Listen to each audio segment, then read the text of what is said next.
And Barber Examiners Board meeting. This is our regularly scheduled meeting. I want to welcome everyone. And as first order of business, let me do a quick roll call to make sure that we have quorum in order to proceed, and then I will turn it over to our chairman, Ms. Becky Russell. If I read your name, board members, please let me know that you are here. Perry Baldwin. Present. Thank you. Anita Charlton. Ms. Charlton is not here. Monica Lemons. Present. Thank you. Judy McAllister. Thank you. David McElreath. Present. Thank you. Marquise Martin. Present. Thank you. Jeffrey Moran. Here. Thank you. Lane Petty. Ms. Petty is not here. Becky Russell. Here. Thank you. Amy Tanksley. Present. Thank you. Ms. Tamika Turner is not here.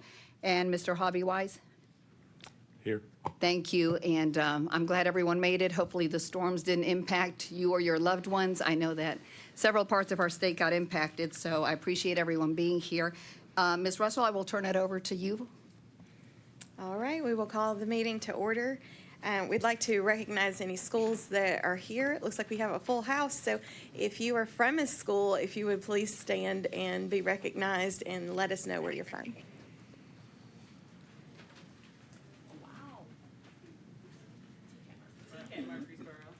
All right, we have TCAT Murfreesboro in the house. Anyone else? Are there other schools? All right. Okay. It looks like we've got another school coming in, so we will say hello to them in just a few minutes. Thank you all for being here. We hope you enjoy it. Do we have any schools online? I think our online schools are all the ones that we're going to be presenting today, which is several. So I will read on the record, if it's okay with you, Ms. Russell. Individuals that are participating through Teams and have any public comment to make regarding the items posted on the agenda, they will be able to do so during our ending of the meeting when we address new meeting items, and make sure to take a minute to make sure any questions that are that come up, we have a minute to discuss. The same thing with anyone that is here presently. Individuals might be limited to 3 minutes depending on the time of the meeting, but that will take place at the end of the meeting. The first item is I will need a motion to approve the agenda. I think you have it in paper format. That was also emailed to all of our members in advance. If I could have a motion and a second to accept it as presented. So moved. Second. Thank you. We have a motion by David McElreath and a second by Ms. Amy Tanksley. All those in favor, please say aye. Aye. Any opposed? Hearing none. Thank you, members. The next item of business is the meeting minutes. The February board meeting was also emailed to you. If you have any items to correct, please let me know of those amendments. Otherwise, we would need a motion to accept the minutes as presented. So moved. Second. Hearing no questions, so we have a motion by David McElreath and a second by Amy Tanksley. All those in favor, please say aye. Aye. Any opposed? Wonderful. Hearing none. Ms. Russell, if it's okay with you, I will start on the schools. If you would, just for our new members, because we do have several new members, I would like for you to discuss a little bit about how school applications work. So from the first time that you're contacted, like what is that process like, especially for your office? Absolutely. Thank you. That is a great question, especially like you said, we have several newer members that don't bring forth maybe some of the experience prior to 2014 when the boards were separate, and kind of how we handled it in the paper world. So I'm happy to go over those.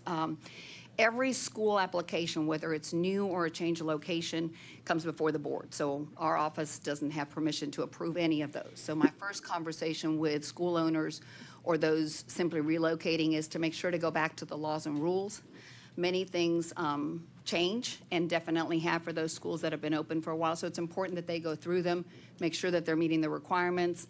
I'm available to have those conversations. And then what the board members have previously asked is that 30 days ahead of a meeting that I receive everything. So the application, the fee, and all the required documents must be provided online 30 days ahead of the meetings. The board meeting dates, of course, as you know, are approved in June for the following year. So every school owner and instructor should kind of know those pieces. And then our conversations start. If they've got questions based on those laws and rules, I am available. Usually it's easier to talk about them. If their business model hasn't been really set, we can go over those questions. And then once the documents are submitted online, I start putting them in the order of what you've got on your presentation. And sometimes it's a month. Some schools are 3 to 4 months that we go back and forth. If the minimum requirements are there, they're presented before you. I would not hold back if that minimum piece is there. And then you get to sometimes review them online. SharePoint, I know, had a few glitches this weekend, but if you don't, they're on your iPads. Take your time to go over them. But all the documents are there for your review. I can answer any questions, but by the time I have a final version, I usually don't remember anymore where that backup method for tracking hours is. It was listed somewhere there. We, of course, just let the businesses establish their path the way they want to without us deciding or helping them all the way through. But hopefully they've had a chance to develop this business process, which includes that teach out, right? It was important to the board members in 2021 when they added that to the rule that schools have a path in case they close. What school is going to work with them and take on their students. And so we have we have many more schools now than we did in 2014, which is probably a great thing, should be, but they're also closing relatively quickly. So the only concern with that is that teach out. And I've had several of you contact me with that concern. Such and such school's closing, the school's closing, the school's closing. And I don't know, all the reasons for the closing, but it is putting students sometimes at a disadvantage, which is hard, especially our apprenticeship students, because then, they hours still come through the school. So, Ms. Russell, is that about in a nutshell? Yes, I just wanted to make sure that everybody's kind of clear about kind of how the process for schools work. And also especially for our students that are here, I would love for you all to familiarize yourself with the website for the board. Any forms and documents that you might need to open a school in the future or anything like that can be found very easily on the State Board's website. So familiarize yourself with that as well. A lot of times that we see schools that that fail to provide documentation for certain things on their applications or within their paperwork that they send to the board. And we have in the past made it made an effort to allow those schools to complete those things and allow Roxana and her team at the board office to look over those items and correct those.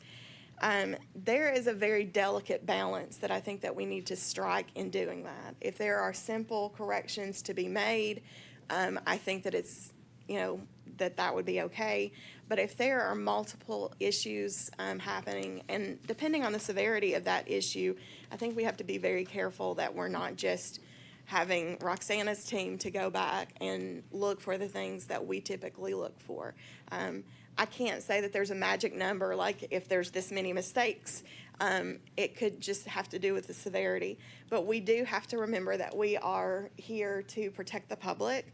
And do you think that a student that is getting ready to enroll in these schools, are they getting the information that they need to know to be protected, since they are going to be paying and spending their time going to these schools? So as we go through these, I try to be as fair as possible across the board, looking for the same items with every school. We just need to consider, what do we feel like is a fixable mistake with Roxana's office versus those that might need to come back and see us. All right. Thank you. I appreciate that. And we will get started. Members, on your iPads, starting at page 3, this is A&A Nail Academy. It's a new location. Ms. Ashley Glenn is on Teams participating with us. Basically, the school was approved at the December 2nd, 2024 meeting.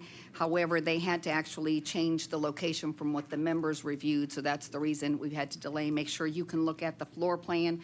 So what you have is her email explaining what took place and the floor plan, and I know Ms. Glenn can answer any questions you might have, so I'll turn it over to you. Yes, ma'am.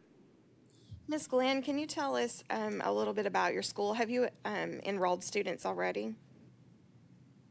No, ma'am, I haven't enrolled yet. I was having to change location due to a water issue, and I know that's a requirement. But A&A Nail Academy, it's basically a small school just offering a manicure program where you can get a licensed nail tech, become a licensed nail technician through me. I'm sorry. And so I just had to change locations. That's all. Okay. Board members, do you have any questions? When was the school initially approved? December meeting, Oh, okay. And we had all of our documents at that time? everything. At the last meeting, we had the same situation with a school that ended up, I think, with a lease issue, had to move. So all you're really looking at is the new floor plan. Everything else hasn't changed. And then, of course, once the members approve it, we would try to get a field inspector quickly to get them open. Okay, so essentially this is an addendum to the original application, just with a new location and floor plan? Correct. Okay. I make a motion that we accept with the changes. Second. We have a motion and a second. All in favor? Aye. Aye. All right. Thank you. Next on your iPads, and this starts on page 5, is Maryville Aesthetics. This is a new cosmetology apprenticeship school. Ms. Jody Brown is on Teams participating virtually. The school is located in Maryville. The application, floor plan, enrollment agreement, catalog, and contingency plan were all received timely. Thank you. All right. Welcome, Ms. Brown. Can you tell us a little bit about your school? Hi, yes. So this school, I wanted to do an apprenticeship school. When I was going through school, I was a single mother of 2, and some program like this would have been very beneficial. So my hope is to be able to provide this for other people in that situation, in similar situations. So I would like to do an aesthetics program. And as you can see, when I first applied, I put down for a full cosmetology, but going through it, I decided to table the cosmetology and just focus on the aesthetics program, the eyelash program, and the nail tech and the educator. And then hopefully when we grow, we could add in cosmetology. Okay. I have looked through your application. Could you direct me to your discrimination and anti-harassment policy? Yes. Let me find that on here.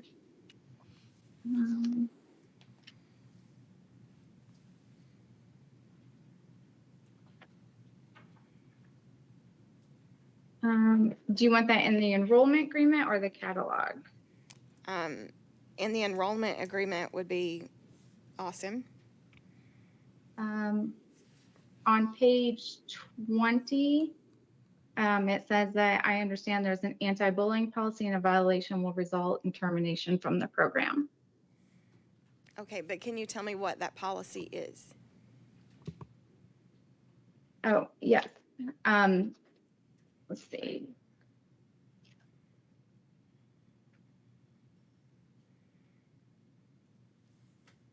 To be, let's see, it's to be kind, to be courteous, not to harass the other students.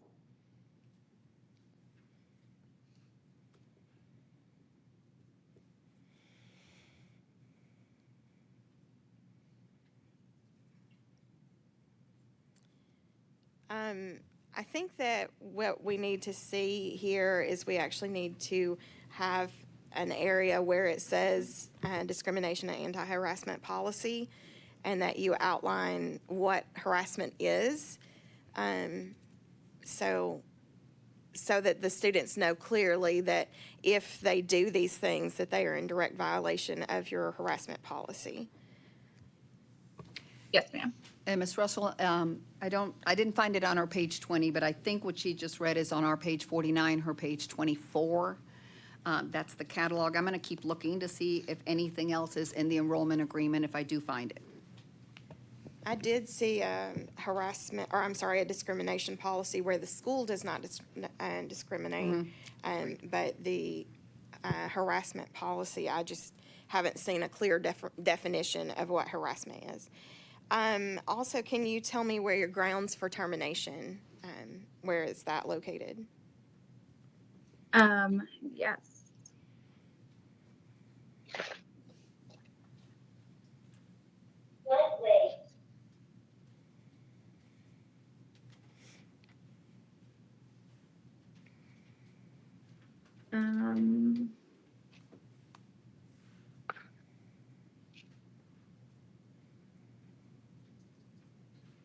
Um, on page 20, I think of what you guys said, my page 15 of the enrollment agreement um, just says that, let's see.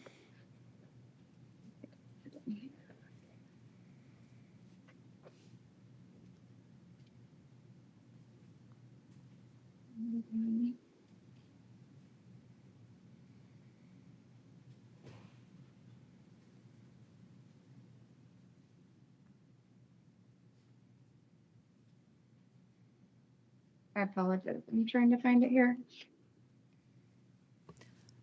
The bottom of page 14 and 15 of her enrollment agreement, pages 23 and 24, might have what you're looking at or what she has.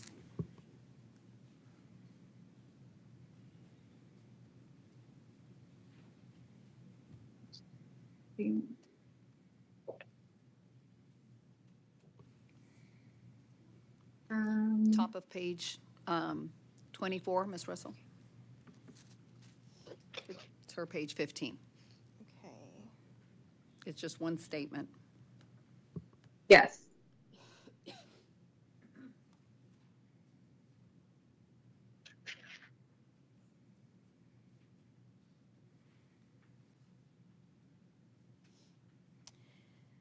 Okay, virtual options, I want to go to, it's our page 16. Your page, let's see. 6 of 16? Hang on just a second. No. Are we only looking at the aesthetics information, or is the eyelash and the nails still in play? She has let us know that she isn't proceeding with the cosmetology portion, so that enrollment agreement can be ignored. She's proceeding with aesthetics and eyelash and manicuring. Okay, All okay. three of those, which is why she did have to file as a full cosmetology school, because a specialty can only be one thing. If that makes, and it's apprenticeship only, so it's classrooms, basically. Okay, thank you. Thank you. I'm sorry, members, it's our page 11 and her page 2. In the middle of that page, it says synchronous learning Monday through Friday, 9 to 4, interactive teaching Monday through Thursday, 10 to 11. Can you explain to me what interactive teaching is?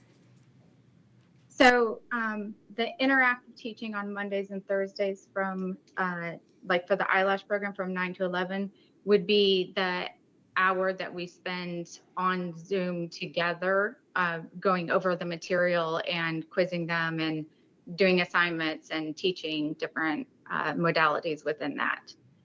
The other times would be where we are online, but not necessarily interacting, where they're working on the schoolwork, but we're still together on Zoom. So synchronous, in the way that synchronous works, is that you would be interacting with your students at all times. That's what makes it synchronous. So for you to have hours that the students are just working without supervision or without interaction with you, that would not be synchronous time. So we would be together online all day from 9 to 4. And then for that 1 hour of 9 a.m. to 10 a.m. where it's like a lesson plan being taught. So what are they doing for the rest of the time? From The, 11 to 4?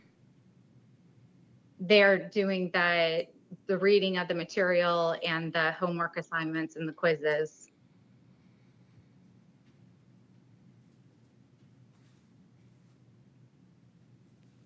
I'm struggling to see how this makes it synchronous education. While you may be there, I feel like they're learning on their own during that time. Some of it would be, but I'm always there available for questions and to work through anything with them. Okay. So this is an apprenticeship school. Have you established relationships with salons or professionals that these students might go to after their theory education is complete? Yes, ma'am.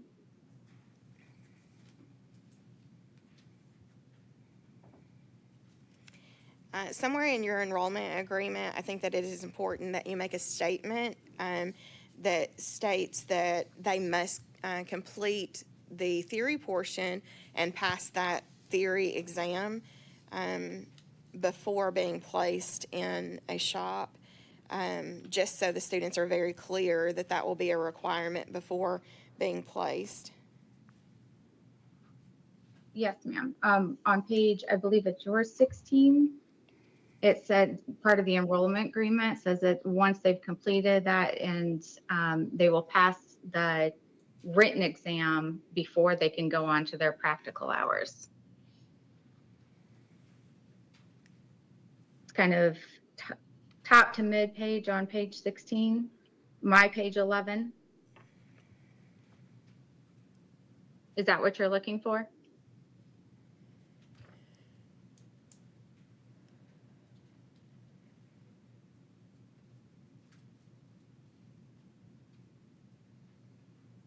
Yes, that is what I'm looking for. All right, Okay. members, do you have questions?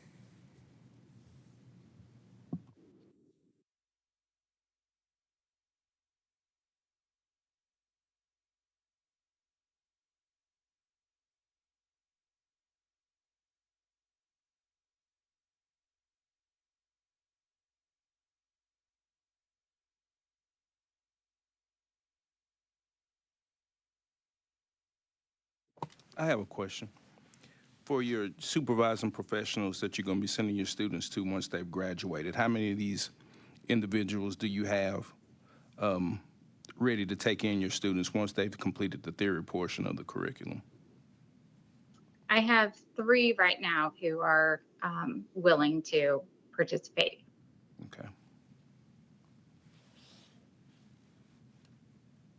Now, do we as a board, do we need to know who these people are beforehand? Is this something that, or because I've seen a lot of apprentice schools get taken advantage of. This has always been like a real, like a sticky point for me with the apprentice programs, because I've never really seen a program execute the apprenticeship program like it's written. And so for the apprenticeship, is this something that we could do in the future? So when someone's presenting an apprenticeship school, make sure that we at least have the initial. I know that you can change licensing professionals, the supervising licensed professionals throughout if it's not working out, but the initial professionals that we're going to be sending these children to, or these kids, these students to, can we see that beforehand just to make sure that these people have been vetted and they are qualified to seek students to supervise the final portion of the student's education? That is a great question. So the rules, which have the heart and soul to apprenticeship and are pretty, robust, and the board really debated it a long time, they don't give us necessarily in rule the authority to require that. But I believe, and Joe can correct me, that the board does have the authority to say, for a presentation to be complete, we want to see the name of the supervising professionals for the board to vet. I think you would have the authority to ask to see those names. I think that would be best, really, honestly, because it's a gray area. Like, okay, we're going to you're going to put them through this first portion, and then blindly, that we require them to have their credentials. Who is your first and second instructor? She has that listed, right? Now I need to see who's going to be taking over the job at the end of the program.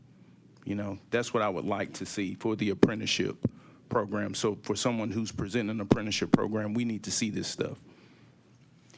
So just a quick point, since we're really diving in on these things to think about. It's only happened once. I've had a school present the instructor that is a requirement. You can't open a school without a licensed instructor.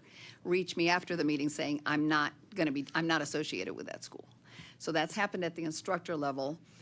I love your suggestion. I think it makes perfect sense. I'm just concerned that we can read on the record the name of the supervising professional with 10 years license. But they don't have to stick to that.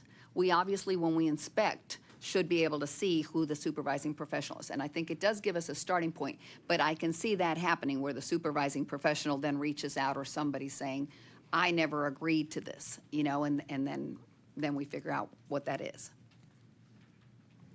One of my concerns and the reason that I asked the question, have you developed those relationships, is because I have seen schools in the past that have presented, and in the wording of their documentation, it appeared to say that the student would be responsible for finding someone to take them on during their process, and that's not the way that it is intended. It is intended for the school to place them somewhere where they can learn.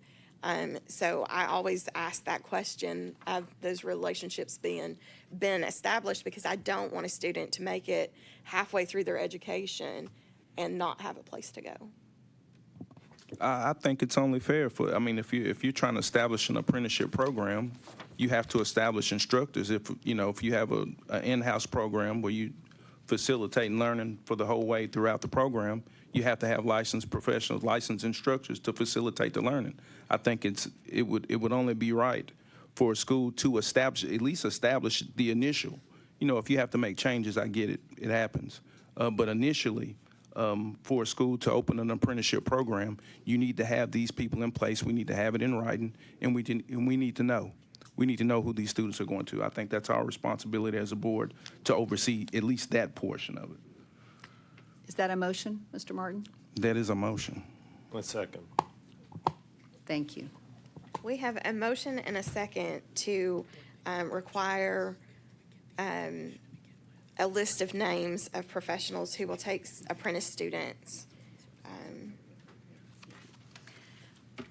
Thank you, Ms. Russell. So we have a motion by Marquise Martin and a second by Mr. Wise to request that the schools that are presenting and going to be offering apprenticeship list the names of the supervising professionals, one or two, however many they've got already on track, and that will be part of that initial application. However, as Joe pointed out, and I think I've mentioned, do we have an expectation of what the school is going to do if it changes? Right now, the rules say that if the supervising professional no longer can take on the student for whatever reason, it didn't work well, the person moved, they have 30 days to let the school know they cannot take on this apprentice. Somebody else has to go. So they're really communicating directly with the school. Is part of this motion that they're going to communicate directly with the school, or is the board going to need to be notified of a change? Because as it stands, once they open, normally we don't get those changes from them. So That would be the school's responsibility. okay, to keep up with. So it's just that first round of the name. Okay. Is that good? All right, we have a motion and a second. All in favor? Thank you. Motion carries. Members, you are on page 54 of your iPads. and- Just a second. Yes. We haven't decided anything about the Maryville. I'm so sorry. We have a motion. Maryville Yes, School. keep going. So, it's near Knoxville. Is the reason your teach outs, I'm not familiar with Caviar Beauty, is the reason, that school you've listed is here in Nashville because this is online? How does that work with the teach out? Yes, because it's another apprenticeship school, and my understanding is that apprenticeship schools can only transfer to other apprenticeship schools.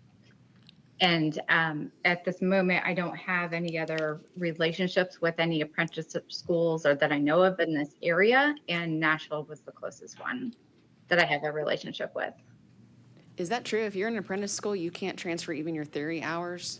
So here's the way apprenticeship is written. The school that is submitting the hours, that is responsible for all of the hours. The rules state it that way, which would make you understand, since it's all of the hours, that from beginning to end, you are responsible for all of the hours. You're not taking in someone from California, you're starting them at 0 hours and getting them all the way through. The issue that's coming up more often now than early on is the school's either closing or don't have a professional to send them to, or something's happening. And so what we don't want, and I believe the board would agree, is students stuck in the pipeline. What happens when the school didn't make it or chooses to close? So other Tennessee schools that offer apprenticeship should be offering it the exact same way, right? From beginning to end, they're all your students, you verified all the hours, you've submitted them. So in reality, they could accept this apprentice student because they're working the same way. For them to transfer to a traditional school is, I'm not saying it's impossible, I think you all would have to debate that. It's just harder because your traditional school is doing theory and practical almost at the same time. So you've got this student that's passed the theory exam now learning the same chapters they've passed. So that doesn't line up. And it's also maybe not fair to the other traditional student who wants their floor time. So that's why, as I direct the schools that are apprenticeship only for a transfer policy, if they're going to, or a contingency plan, to think that through. It's awesome to have apprenticeship, but we don't want the students at a disadvantage. So what happens? Who can you work with if the school closes? And they have fewer options because there are fewer schools. Correct. And now, again, what I do want to point out is every school can offer apprenticeship. So that's the great way that the law was written. Every school can. You don't have to be an apprenticeship-only school. So it's incorrect to say I can only have a contingency plan with a true apprenticeship-only school. No, as long as the school offers apprenticeship, they could take your students because they should be following the same track. Beginning to all theory, pass the theory exam, then in a supervising professional, which is going to be a Tennessee licensee. So they are apples to apples. It wouldn't have to be apprenticeship only. Does that help? Well, then it brings the question with this application, if it's in Nashville and students are still in Maryville? in-person theory, presumably, if the school is in Maryville, those hours are local. What's the contingency for students if the school closes and the backup plan is in Nashville? Do those practical theory hours get terminated, or the in-person? I think, if I'm understanding the question, I think if the school closed and you had 5 students in the pipeline with theory hours only, those students would still have to be accepted in an apprenticeship program, and it wouldn't be limited to Caviar. That's the school they have an arrangement with right now. That could change if the school closes 3 years from now, right? But right now, that's the school they have an arrangement with. They could go to another school if the school can negotiate that and have their students transfer there? Is in-person teaching required? No. Okay. Not if it's synchronous, as Ms. Russell has mentioned. Yeah, I mean, I think what I'm seeing on our page 15 and what Becky brought up is that this is mostly online. Right? Synchronous. Yes. And I'm sorry, correct the word online all day long to every Yes. applicant. Synchronous, virtual learning. I have no idea what Caviar does or any of the others, but Okay.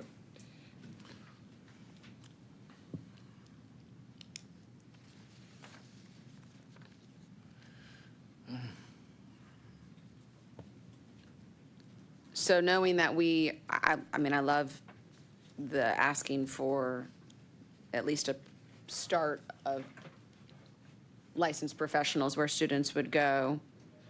Is that something we could ask to be added to this application that the office could approve if we approve that pending that portion? I mean, I hate to ask, I mean, that was something that she didn't know she needed to include. Correct. I would suggest, and it's your decision, definitely not mine, I would suggest with these, I think you've got 10 schools easily today, that maybe we don't add that piece simply because it's going to delay them longer, and they didn't know about it, like you said. They always say that they've got people in the pipeline. I think asking for it, we could start for the next meeting. In my first conversation with the school, I can make sure it's there. I can make sure their documents actually listed. Go ahead. Members of the board, good morning. My suggestion would be we apply the supervising licensed professional rule moving forward. As Roxana mentioned, the process of this, they're getting the applications to her at least 30 days before this board meeting. So if their documentation is submitted and they've met our current list of requirements 30 days ago, I don't believe it would be fair for us 30 days later at the board meeting to say, hey, now that we had your full application that complied with all of our old rules and regulations, we've made a change today, very good change, but it's retroactive. We want to accept their paperwork based off of what they were required to as of 30 days ago. That would be my recommendation. Thank you. All right, then I'd like to make a motion to approve. I'll second. We have a motion to approve and a second. All in favor? Aye. Aye. All right. Amy, is this with the changes that we have discussed? You wanted to see a beefed up discrimination harassment policy? Was there anything else you wanted or advised to see? I think There that was we located the grounds for termination. So the anti-harassment policy is the thing that I'd like to see added to this documentation. Sorry, I should have clarified And I that can- earlier. And I can email that to Roxanna this afternoon. Thank you, Ms. Brown. Congratulations. If you will get that to Ms. Roxana. Thank you so much. Thank you and congratulations. The next item, members, is on your page 54. This is Etiquette Institute of Aesthetics. This is a new specialty aesthetics school. Ms. Shamir Miller is participating virtually to answer any questions you have. The school is located in Memphis. The application, floor plan, enrollment agreement, catalog, and contingency plan were received timely. I will turn it over to you. You said Ms. Miller's online. I believe so. Okay. Ms. Miller, can you tell us a bit about your school? Good morning. Etiquette Institute of Aesthetics will be catering to estheticians, lash techs, and instructors as well. Due to the outpour of mainly listening to the peers around me, we're basically trying to turn passion to profession instead of passion to anything else. Okay. I have a few questions for you. The first one is about your days and hours of operation. Can you explain that a little to me? Let me see. Board members, it's on page 65. I feel like there are two sets of hours here, and I'm a little unclear. We've got 9 a.m. to 4:30, and we also have 9 a.m. to 3:30. I feel like the eyelash, like Yes, ma'am. each one of the areas have two sets of hours, and I'm just a little unclear. On there, hold on, I'm getting to that page. It's your page 8, Ms. Miller? Okay, gotcha. The full time being that they need 1 hour in theory, I do have a interested, basically about to come on board part time instructor there to help with that. So being that they only need 1 hour in theory, we started them an hour apart. Other parts would be basically hands on training, and I did have in mind with at first online training, but then I said I'll revisit that later. So I do have a part time instructor in task, and I have two more that I will meet with within the next. I think next week we scheduled to do lunch to possibly add on as well. So are you giving us So this a, will be a date night. I'm still unclear about if the students are going to school from 9 to 4:30 or 9 to 3:30. So it's the hour less on Fridays. If you see the top says Monday through, I need to change it to Thursday. It should be Okay. Monday through Thursday at the top So Monday through versus Monday through Thursday Friday. schedule is at the top, an hour less on Friday at the bottom. Okay. If you will just correct that to say Monday through Thursday, that makes sense to me now. Yeah, And this is a traditional yeah. program I'm in sorry. person. This is not apprentice, Yeah. to This, clarify. this is a traditional in-person. Yes, ma'am. Okay. Um, let's see.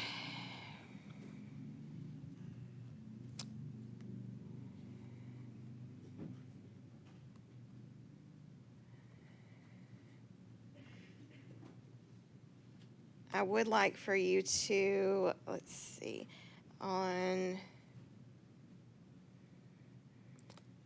the very first page of your agreement, you have, let's see. I'm sorry, I'm trying to get to it. I don't think that your hours and number of weeks work out. So if you will check your math on the days and times that they are going to school and make sure that that number of weeks works out. Gotcha. Can you direct me to a backup for timekeeping? Bag of for timekeeping. Let's go with.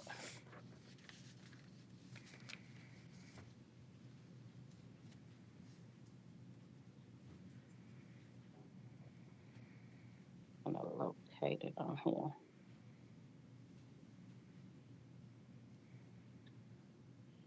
Uh,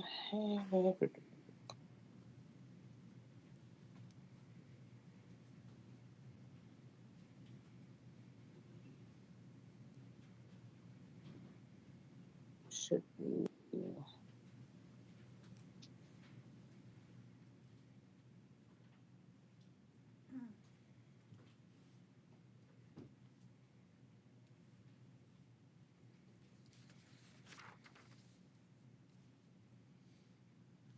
I know it's in my contingency plan. I'm trying to read through um, my school standards and rules and regulations.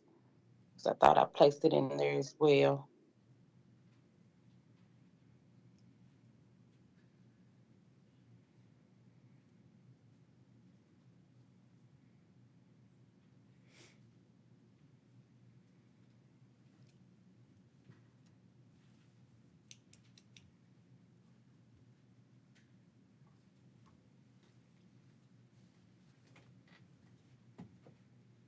I'm sorry, I'm having to use my phone. My computer went dead on me. Trying to see if I can find it too.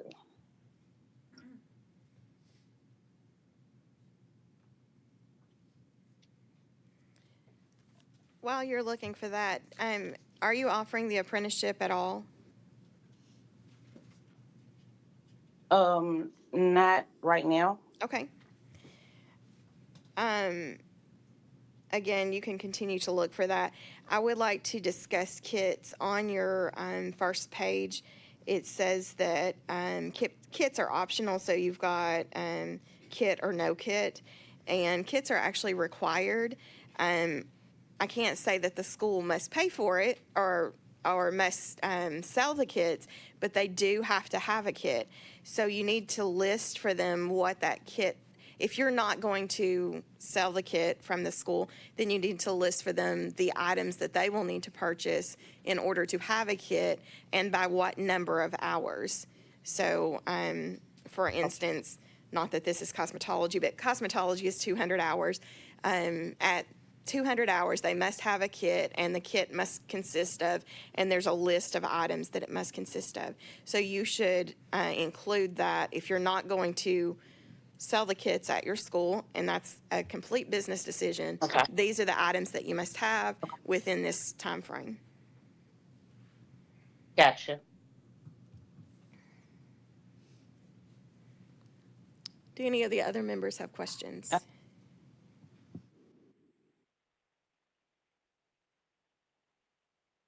Monica, could you press your, That's not a contingent or a backup, though. Legal verification of hours must be made for each student to clock in upon arrival and sign out.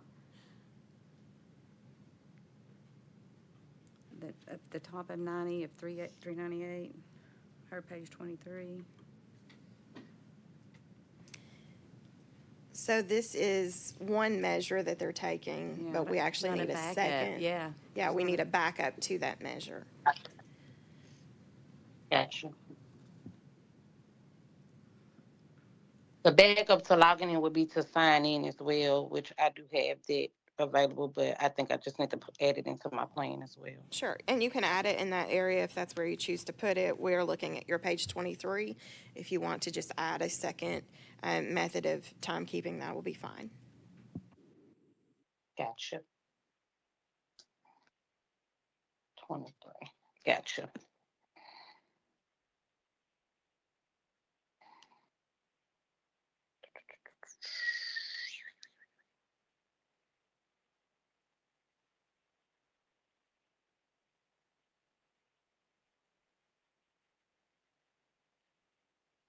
So to repeat, Becky, the items you want to see shored up are the backup timekeeping, and then also the clarification around kits.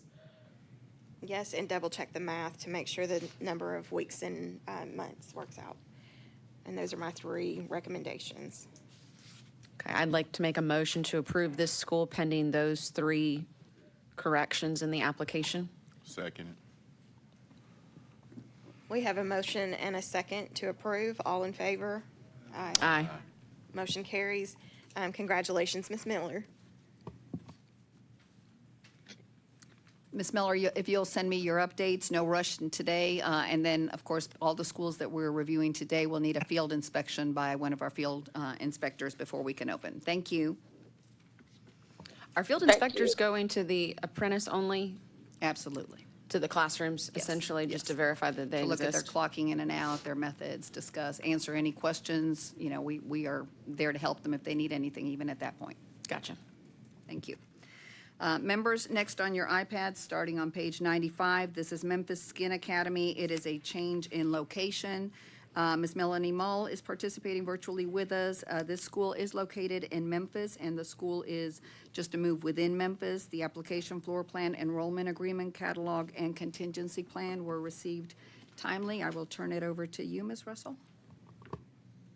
Who did you say we have? The owner is Melanie Mull. Ms. Mull, are you on the call?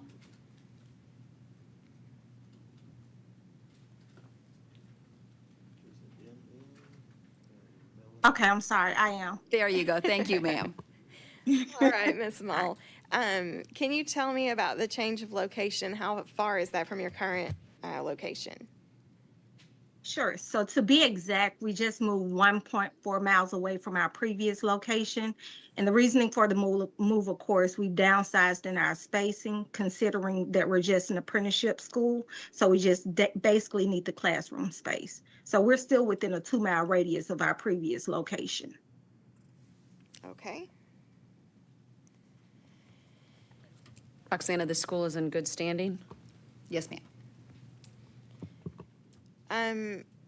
Anytime that we have schools, regardless of if they're new or change of location, I always like to go through the paperwork to make sure that nothing has been changed or deleted since the last time. I'm not sure what the paperwork looked like before, but I have a few questions about your enrollment agreement and the information that you sent to us. The first thing that I need you to look at are the weeks and months to graduate. According to your hours of operation and the weeks and months you have to graduate, it appears that you have cosmetology adds up to like 1,950 hours. So the math is incorrect on these things. I am not seeing an anti-harassment policy. I do see discrimination, but do you have a harassment policy?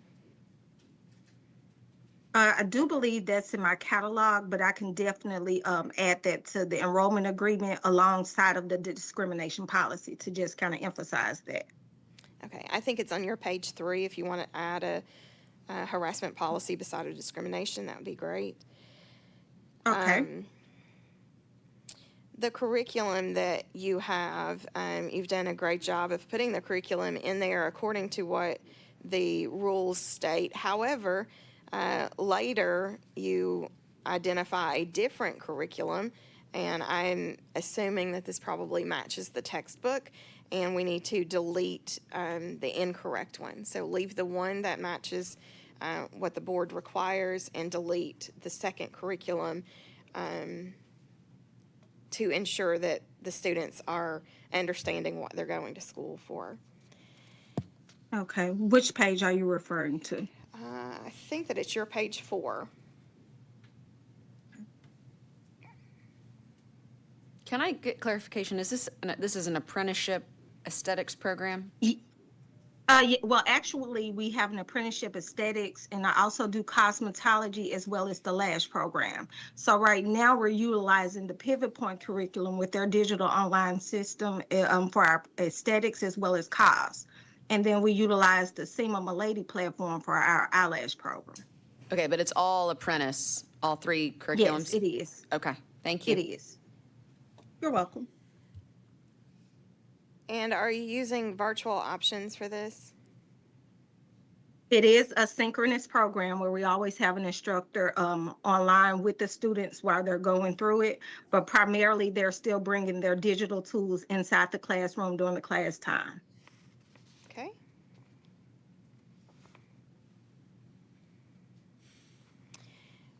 In your enrollment agreement, I'm not seeing a statement that says that the student is signing before payment and that the student is receiving a copy of the agreement.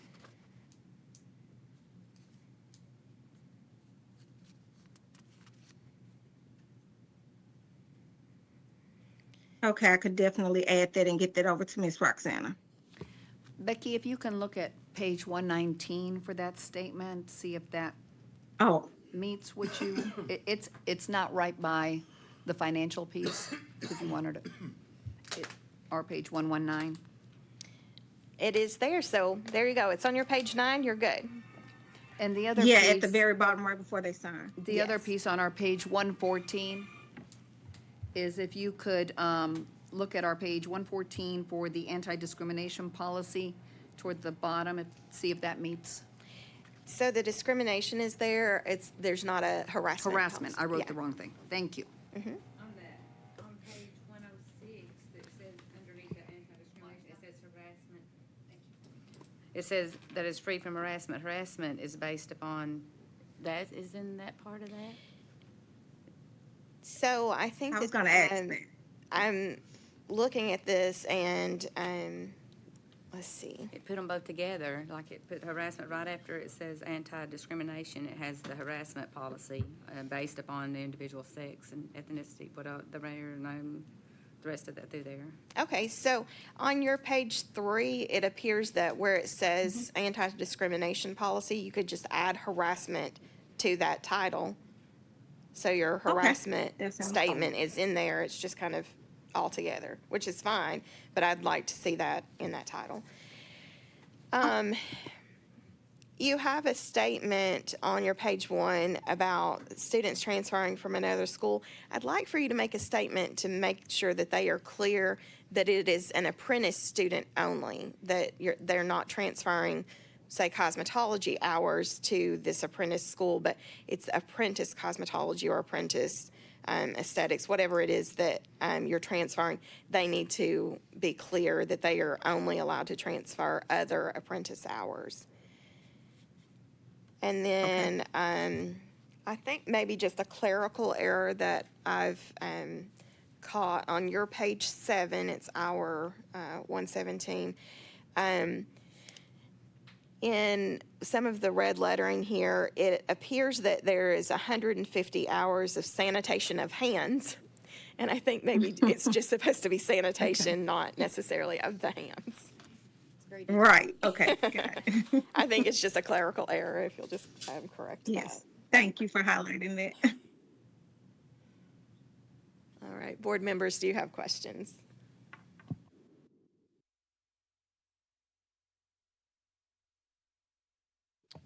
With those changes, do you feel comfortable with the approving the change of location?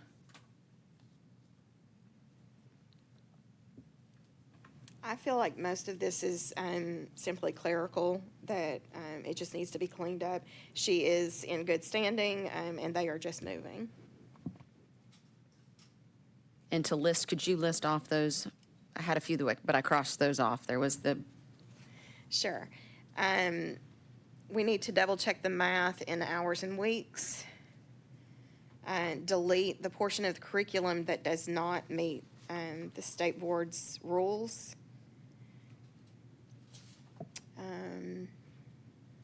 A statement that says that any transfer hours must also be apprentice, and to just correct the sanitation of hands. And I think that's it. I really think that the majority of this is just clerical. okay. So with those four things, I'd like to make a motion to approve the change in location. Second the motion. We have a motion to approve, and it is seconded. All in favor? Aye. Aye. Congratulations, and we hope you do well in your new space. Thank you. Thank you, Ms. Mull. Thank you, members. On our page 141, this is a new aesthetics apprenticeship school, Agape Apprentice Institute. We have Ms. Helen Tahiri participating virtually. She is located, the school is located in Franklin. Agape has a traditional school license in the same location. She is separating this classroom and the license and requesting an apprenticeship-only program for this particular license. The application, floor plan, enrollment agreement, catalog, and contingency plan were presented. And I think we've had this a couple of times be done that way. The traditional school has a license, and because probably for accreditation purposes, they want to maintain that information, those records separate, and they are offering apprenticeship through a separate school license. So this would be the apprenticeship only. I was going to say, I have been to this school to inspect when we first opened it as a traditional program.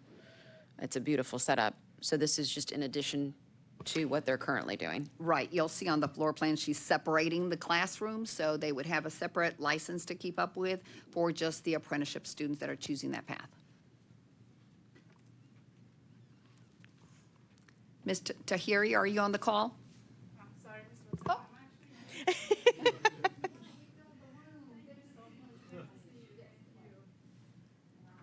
I apologize if I wasn't clear, if I was going to be here. All right, Good welcome. morning. Can you tell us a little bit about this new school? Yes, so this is an apprentice school. We will be offering aesthetics and eyelash extensions, instructor program as well. Okay.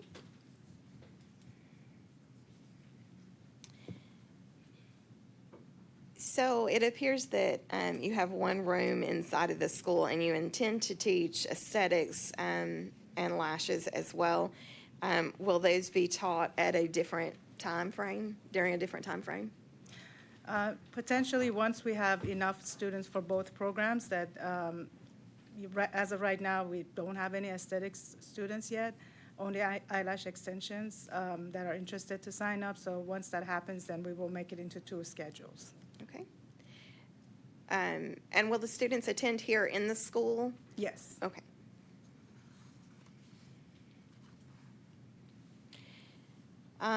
Looking over your curriculum, it is mostly correct. However, you have added some items. And so I want you to go back and take those additional items out that you have added so that it matches exactly. And it also says that the curriculum, this is suggested, and it is actually required, not suggested. Yes, ma'am. The instructor program, you have listed the requirements there, and it specifically says that the instructors need 100 hours in lesson planning and motivation, and you only have 60 hours listed. I apologize. I'm making notes of this so I can make changes. That's fine.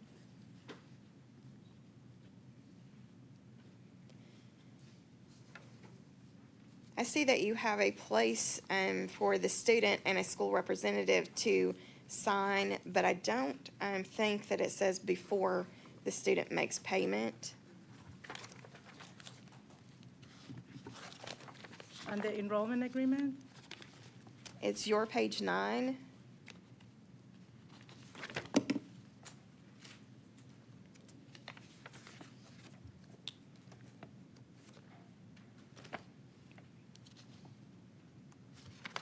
It does say that they will receive a copy of the agreement, but does not acknowledge that they are signing prior to making payment.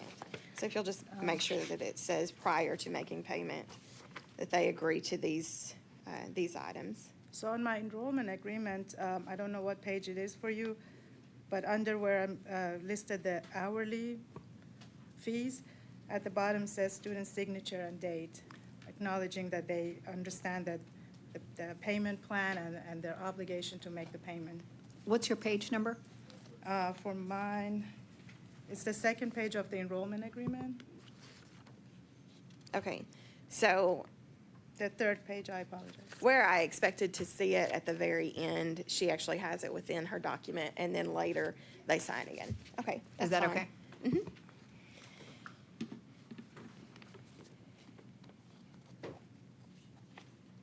Have you established relationships to place these students into a shop once they've completed their theory hours? Yes, ma'am.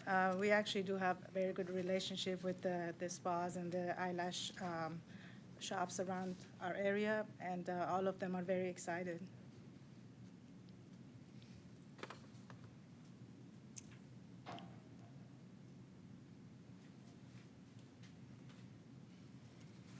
Your enrollment agreement talks about transfer hours, and just like I said with the last school, I would like for you to make a clear statement that transfer hours will only be accepted from other apprentice schools. Yes. I don't want anybody to be misled that their cosmetology hours would count toward their apprenticeship. Absolutely.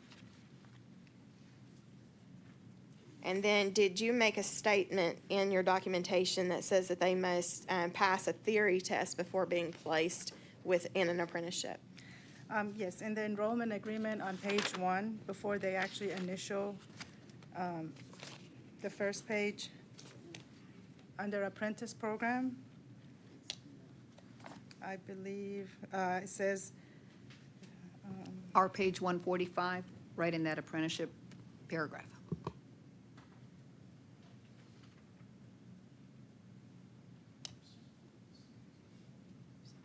Perfect, thank you. All right, that's the notes that I have. Can I ask a general question, Roxana? If you have two programs, an apprentice program and a traditional program running, can those students be combined into a classroom? So nothing says that they can't, but that would be really difficult to do just because your apprentice students are only doing theory all day. So whereas your traditional students are doing 1 to maybe 2 or 3 hours theory, and then they're going on the floor, once they meet the minimum number of hours, right? So it'd be Yeah. difficult to track those. I'm just Nothing curious. says they couldn't do it, but it would be very difficult to track. Okay, thank you. Yes.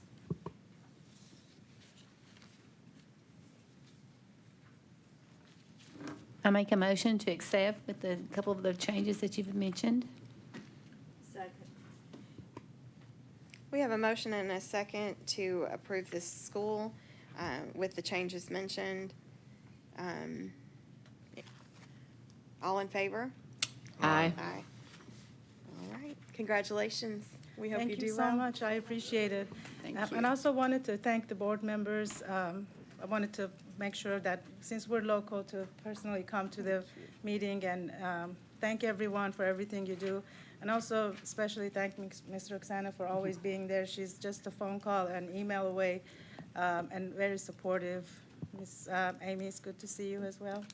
And we're just really appreciative of the representation we get from our board. It's not easy to run a school, but you all are making it easier for us. So thank you so much. Thank you. Congratulations. Thank you. And members, we've got that the extra items under curriculum will be removed, and take out the fact that it is required, I think, and then just clarifying the transfer policy. Under the hours for instructors? Yes. Yes. Thank you. Our next school starts on your page 179. I'll give everybody a second to get there.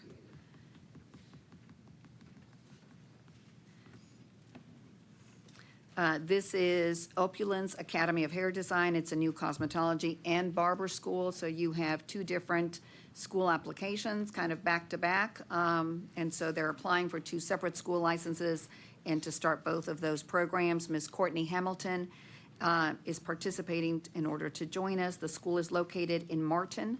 The applications, floor plans, enrollment agreement, catalog, and contingency plan were all received timely. Ms. Russell, I'll turn it over to you. Ms. Hamilton, would you like to tell us a bit about your school?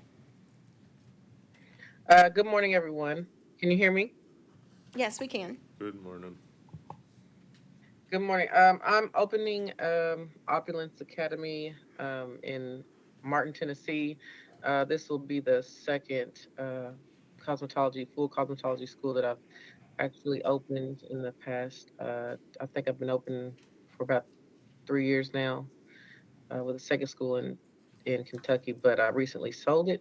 But I really have a passion for instructing and making sure that I am able to offer the best education possible because of my passion, due to my passion and my experience in the actual field, and my love and passion for helping others in the profession to succeed.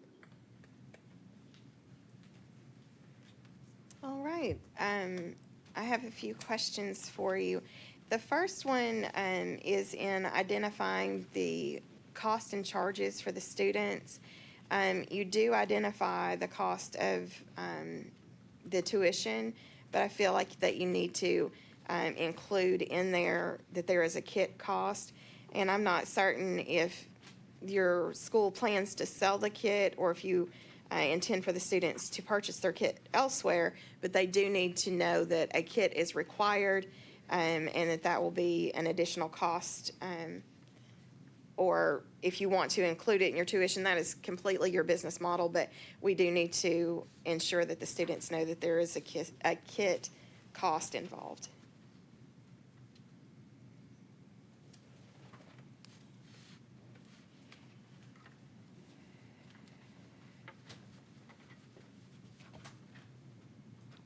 I'm slow today. We're doing barber program and cosmetology program. Within those programs, are we doing traditional and apprentice? Yes, yes. And also to answer the question about the kit, we do plan on this purchasing the kit, but the students will pay for their kits. And in the enrollment agreement, there is a section on page 20 that breaks down, just the program fees and the tuition and different things like that. We plan to discuss then, the kits with the students and whether or not they want to actually get the things that they need themselves or buy a kit from us. And so we'll include that there. It looks like I don't see the kit portion. I think that I'd like to see There, that but- included on your page 21, where you have Okay. registration and enrollment, their lab fees, tuition, so on and so forth. I would like to see it added there, just so that it's very ma'am. clear that these are all of the charges that are involved, so that they know exactly what it's going to cost them to go to school, all in one location. Yes, ma'am.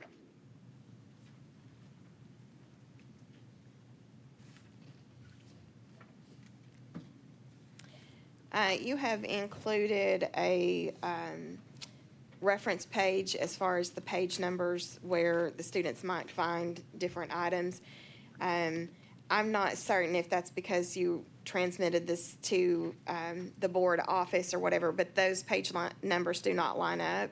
I love that you have a reference page, but I do want those page numbers to line up. So just ensure that when on your copy that you're printing for the students, that those page Yes. numbers line up. Again, I don't know, it could just be, I know it's a little weird sometimes when we transmit documentation, but double check those page numbers for us. I see what you're saying. Yes, ma'am. Definitely.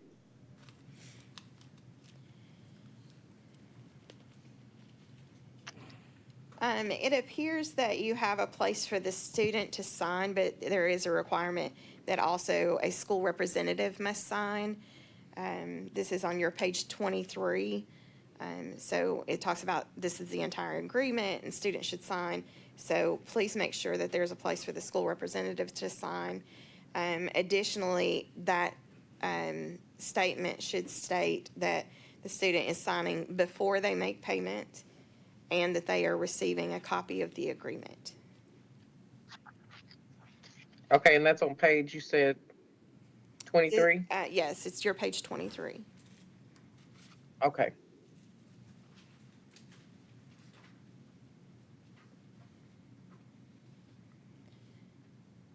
Have you added to your documentation that they must pass a theory exam before being placed into a salon for those students that are going through the apprentice program? I did hear you say that. I think we just have it written right now as if they must complete that theory portion first before moving on. So we need to make sure that they need to test, correct? Yes, Okay, so I need to conclude that they need to test as well. yes. Okay. Pass the examination. And then the last thing that I have for you is there's a clerical error on on your page 52. Student records are maintained for a minimum of 6, and that is written out, but then in parentheses, you have 7. So if you'll just make those match the number Okay. of years. Yes, ma'am. Board members, do you have questions? I have a question. This is the first time that I've ever seen a barber and cosmetology school share a space. I'm looking at the floor plan on page 185 on our page. So I know for barber schools, you need to have 15 chairs and 5 shampoo basins and all this good stuff, right? So it looks like we're sharing space for this layout. Now, will Yes. will both programs be running concurrent with one another? And does that give the adequate amount of space for the cosmetology program and the barber program to run at the same time? Yes. So I can add Yes, the square footage piece. I'm sorry, Ms. Hamilton, let me, so the school is 3,364 square feet. Cosmetology requires 2,200 and barber 1,660. They don't necessarily have to be that total addition. They can share shampoo bowls, for example, is the ideal thing that they should be sharing, right? Because of the hot and cold running water. Share restrooms, entrances, all that makes sense. What they are not sharing are those chairs where practical hours. So they would have to have the minimum chairs for the barber side for your students and practical hours, and the minimum chairs for the cosmetology. The nail section could be shared, those kind of things that are the same curriculum as opposed to just the techniques themselves. If that answers your question. So if you're running both programs concurrent at the same time, so you don't necessarily have to have separate equipment for each program, they could be shared equipment. If it's the same equipment, that's what the board has decided, many meetings ago. For the chairs themselves and for the, I guess, business process of how you have your clinical and practical hours and your appointments with the clients, that is the piece that the school has to identify. Where are your individuals that are coming in for a haircut and wanting to see a barber versus cosmetology? Some schools have used the layout. I think we've had 1 or 2 schools use color diagrams to separate the two. Some schools have had different floor plans. So as long as it's clear where your practical hours are being given, and the chairs are unique to barber and cosmetology, the board has been okay with that. Okay, do we have that outlined as far as like, just so that where your schedule's not bumping into one another, like everybody is receiving the adequate amount of time, clinic and practical, well, not necessarily, practical or clinical, same thing, but. Yeah, I think on the floor plan, you've got cosmetology on the right and the chairs for barber on the left, if you're looking at the floor plan. Okay. Ms. Hamilton, I interrupted you. I'll let you go ahead and take over. I think you pretty, yeah, I think you pretty much clarified the plan. I think the only question that I have about that setup is that it appears that there is only one classroom. So will you separate those times for barber students and cosmetology? Yes, we plan to alternate hours and days. For instance, if it's barbering could have theory hours in the morning on Mondays, and then cosmetology could come in and start their practical in the morning, or so on and so forth. So, and they can just alternate back and forth um according to the schedule that we plan out. Thank you. And that best fits the business. Yeah, I think for this type of program, which I think this is awesome. I think your paperwork and your presentation looks great. But I think in order to be clear, especially on the student's behalf, and I'm speaking on the student's behalf, is to make sure that things are clearly defined. What time will I have theory if I'm a cosmetology student? What time will I have clinic floor exercises if I'm a barber student? Like all of these things, if you're going to run a program like this together, all those things need to be clearly defined on the front end, just so there's no misunderstanding, and we make sure that the students get what they receive, because this is a big undertaking to run a program like this. It's a tough task just to run one program, a cosmetology or a barber program, but when you're running two programs concurrent and sharing the same space, things need to be clearly defined so that way you don't run into issues.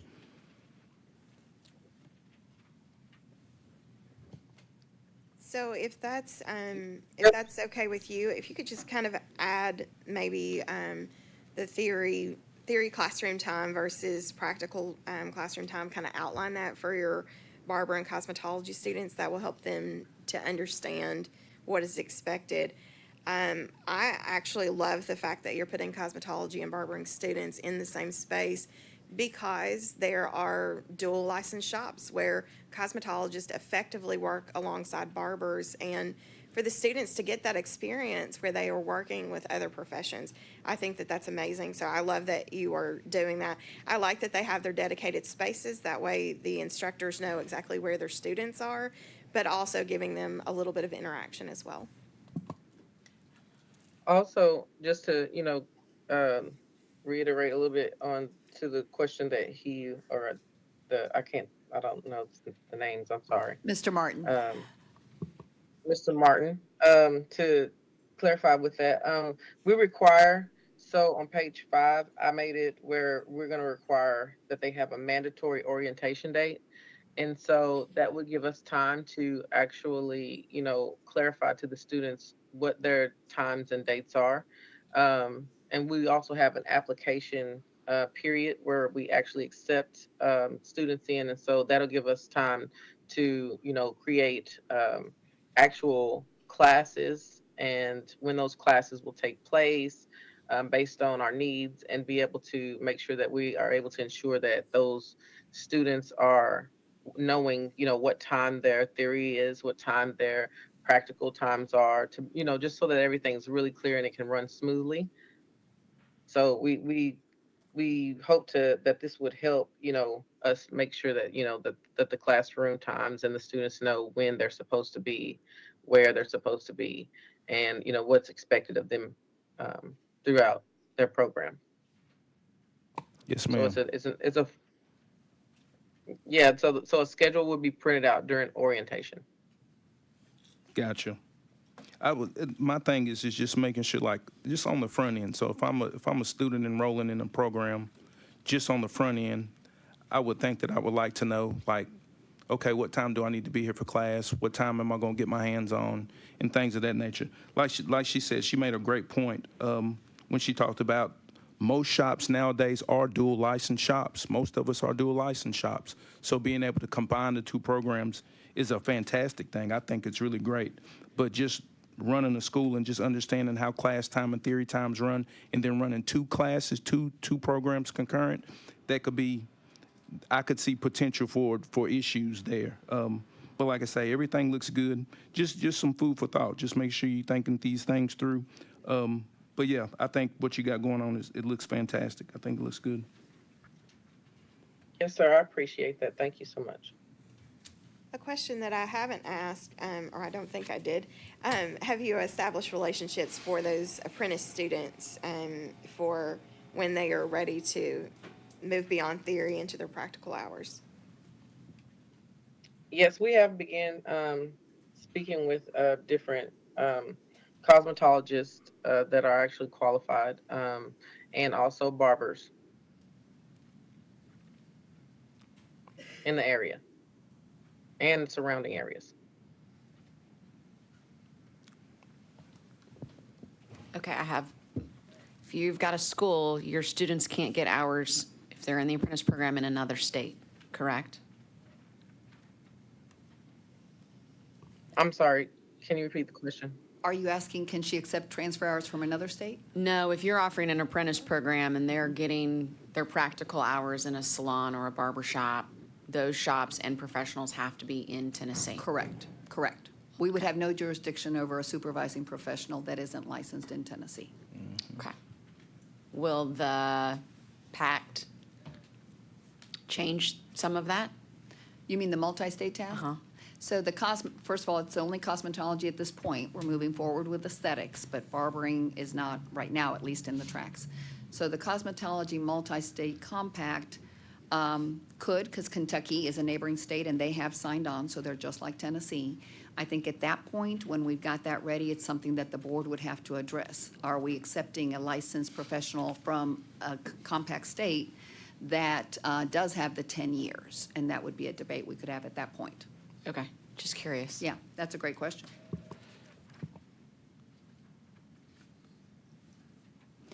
I make a motion to accept the school with the changes. I will second that.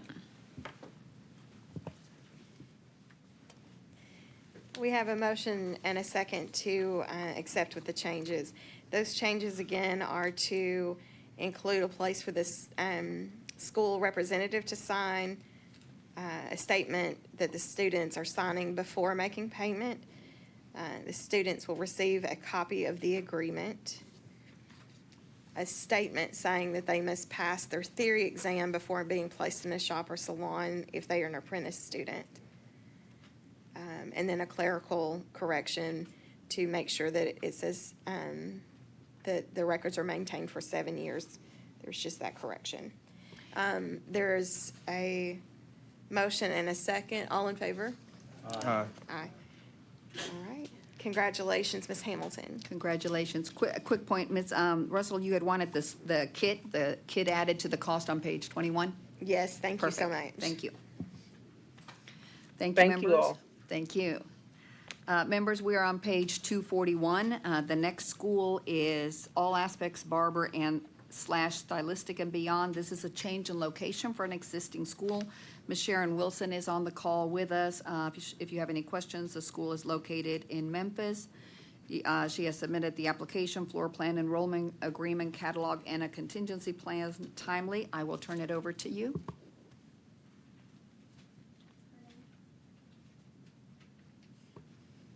Ms. Wilson, can you hear us?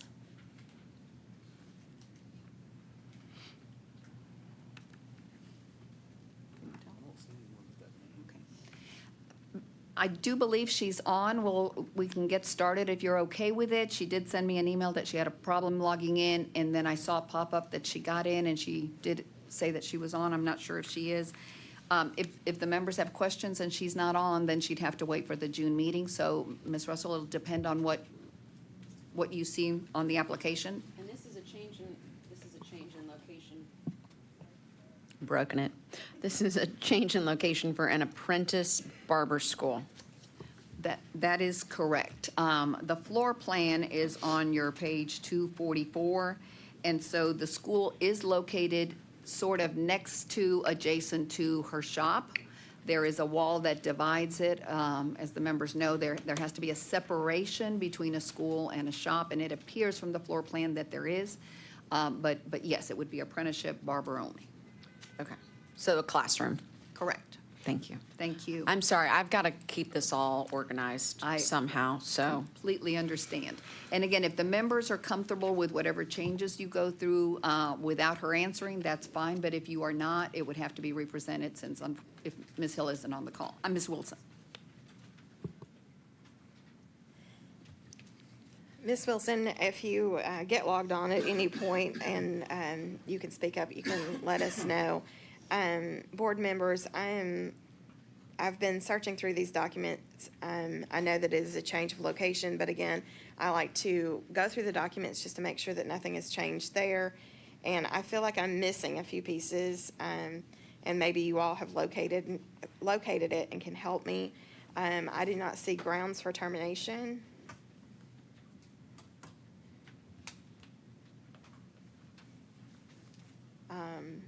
I'm going to just kind of run through these real quick, and maybe you all can help me locate. So grounds for termination, graduation requirements, the backup method for keeping time, the full-time and part-time hours being kept separately, a statement saying that the student receives a copy of the enrollment agreement. And then in the clearly identifying the costs and charges, I'm not seeing anything about kits at all. We roll this into next month if they're not there to talk about it. That's pretty extensive. Do you want to make that as a motion? Couldn't hear you, sorry. Yeah, it sounds like some of the questions we have are pretty extensive, so I would make the motion that we roll this proposal into next month to give them adequate time to hook in with us and also let them know some of the questions that are coming up so that they can get them resolved. I second that. Ms. Russell, have you had a chance to go over? I wrote down grounds for termination, graduation, full and part-time, and I don't know that she has both, but we'll put those cost and charges need to be, the signature needs to be right on that section. And the kits?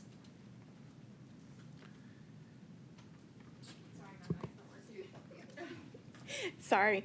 I'm going to run down that list really quick. Grounds for termination, graduation requirements, backup for timekeeping, full and part-time hours kept separately if that's a thing. The students receive a copy of the agreement, and there's no mention of kits whatsoever as far as cost are involved. It didn't have anything about the cost, but on their page 9, on our page 253, it says kit items needed for barbershop practical blown passing barber theory exam.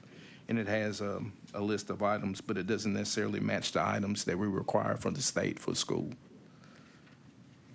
So in addition to, checking those kit items and then ensuring that in the area where it's talking about their tuition and all of the fees and cost, if they can add the cost of the kit, whatever that cost might be, or just the statement that says you must purchase a kit. And it is good that they've listed some items, but making sure that those items match the requirements. Okay, thank you. I think I've got all of those on the list. If she joins us toward the end of the meeting, we can come back and go through those, but otherwise I do have a motion and a second. I'll let you turn it. I have one other Yes. question, just on page 1. The first paragraph, the apprentice program is 8 months of barber theory only, so there's no practical. Yeah, I was going to ask the same thing. So like I don't know For for the apprentice, apprenticeship, right? right. Since they're only going to be providing practical, are they responsible for providing a kit? So the theory portion, yes, that they are going to provide there at the school. But when they go into an apprenticeship at a barber shop or whatever shop they're going into, they will still need tools in order to work there. So there needs to be, some statement saying you're going to be required to have whatever the items are as they're going into. Does that make sense? It does. I don't, I mean, I'm trying to think of the law, the way the law is written, and I don't think there's anything in there that says, but presuming that because it is a barber school, that you're just going to fall under the same blanket policy, you got to provide a kit, whether they're apprentice or not. I kind of think, but that question kind of hit my head at the same time, just because they're going to just be getting their theory for the school. I'm going to provide them with theory, right? And then once they go to the barbershop, they provide their own kit, being that, an apprenticeship school is a lot more inexpensive than a traditional school, is what I'm saying. So with that cost be cut, but not to even go down that rabbit hole. So I get it. My question's been answered a long time ago. I'm done. I think I'm sorry, I think the kit, in most of especially the ones that are apprenticeship only, they'll put student kit is to be furnished by the student, or the student's responsible for their student, their kit. Given that once they're done with theory, they don't, necessarily help them handpick them. But I do point out, and I know that you all do when you visit a school, the school's still responsible for the student passing that practical exam. So they need a kit to be able to go to the practical. But our rules, and it is all in the rule, the detail to the kids, don't spell out who has to pay for it. I believe Ms. Wilson has just gotten on the call. If we want to quickly. Yes, I can. Okay, thank you.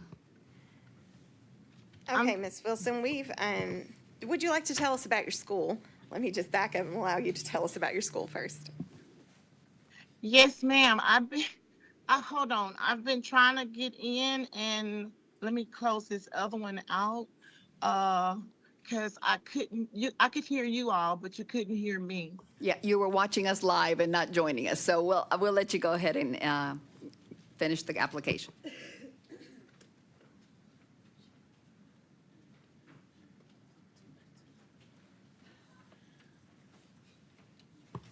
Dana, is she still on the Teams meeting?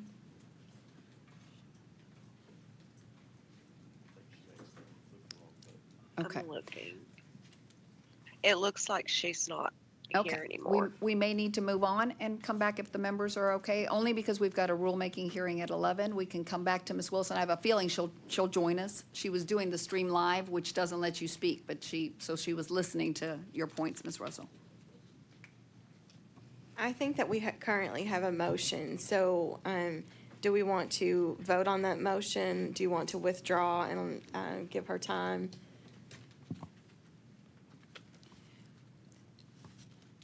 I would personally like to see her get these items in and fixed up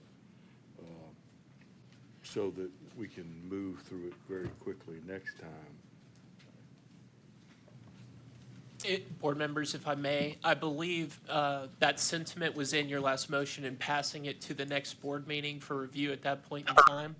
With the motion being made and on the floor, if we want to change it in any way, you're going to have to vote and have it denied and then introduce a new motion. So at this point in time, the motion on the floor would be passing the review to the next meeting, and then she could address these issues. But if we wanted to change it from there. Yes, I'm not changing the motion. We can either vote it up or down. Can I ask one question about this? Are there students actively enrolled in this school that are impacted? Yes. Can you hear me? Yes, ma'am. Yes, ma'am. I do have students enrolled, and we've been operating seamlessly. I've had students to pass their theory tests and move on to the practical portion of it in a barbershop with my partner, or even with me, because I had a barbershop at the time, and I'm in the process of getting that reopened as well. With the relocation, I moved because I wanted more space. So I was operating as a school as well as a barbershop, and haven't had any problems with the way I've been operating my school as well as the barbershop. I just wanted more space so that when students are in class, there's more room for them, because I have grown. As far as, I'm still small, but I wanted more room to grow as far as my school is concerned.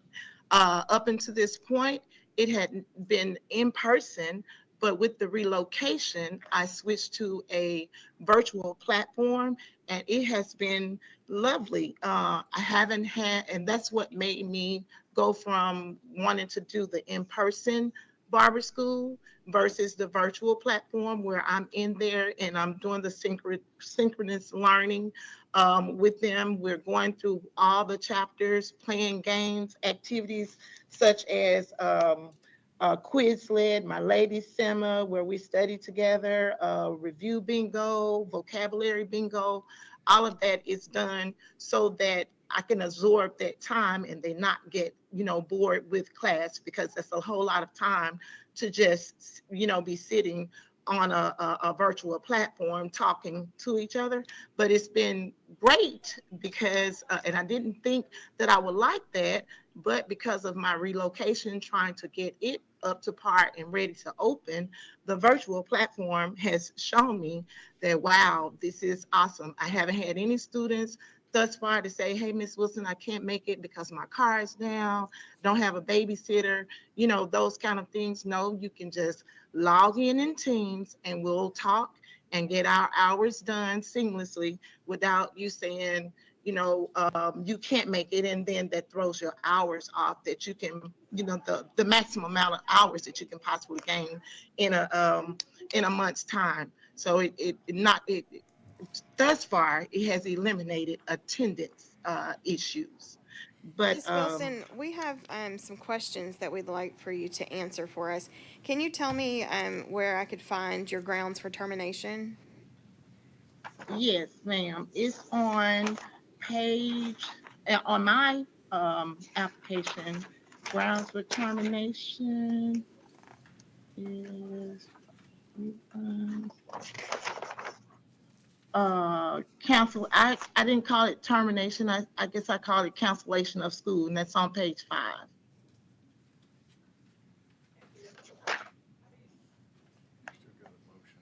I got it on page 4. It starts with transfers, cancellation, and refunds.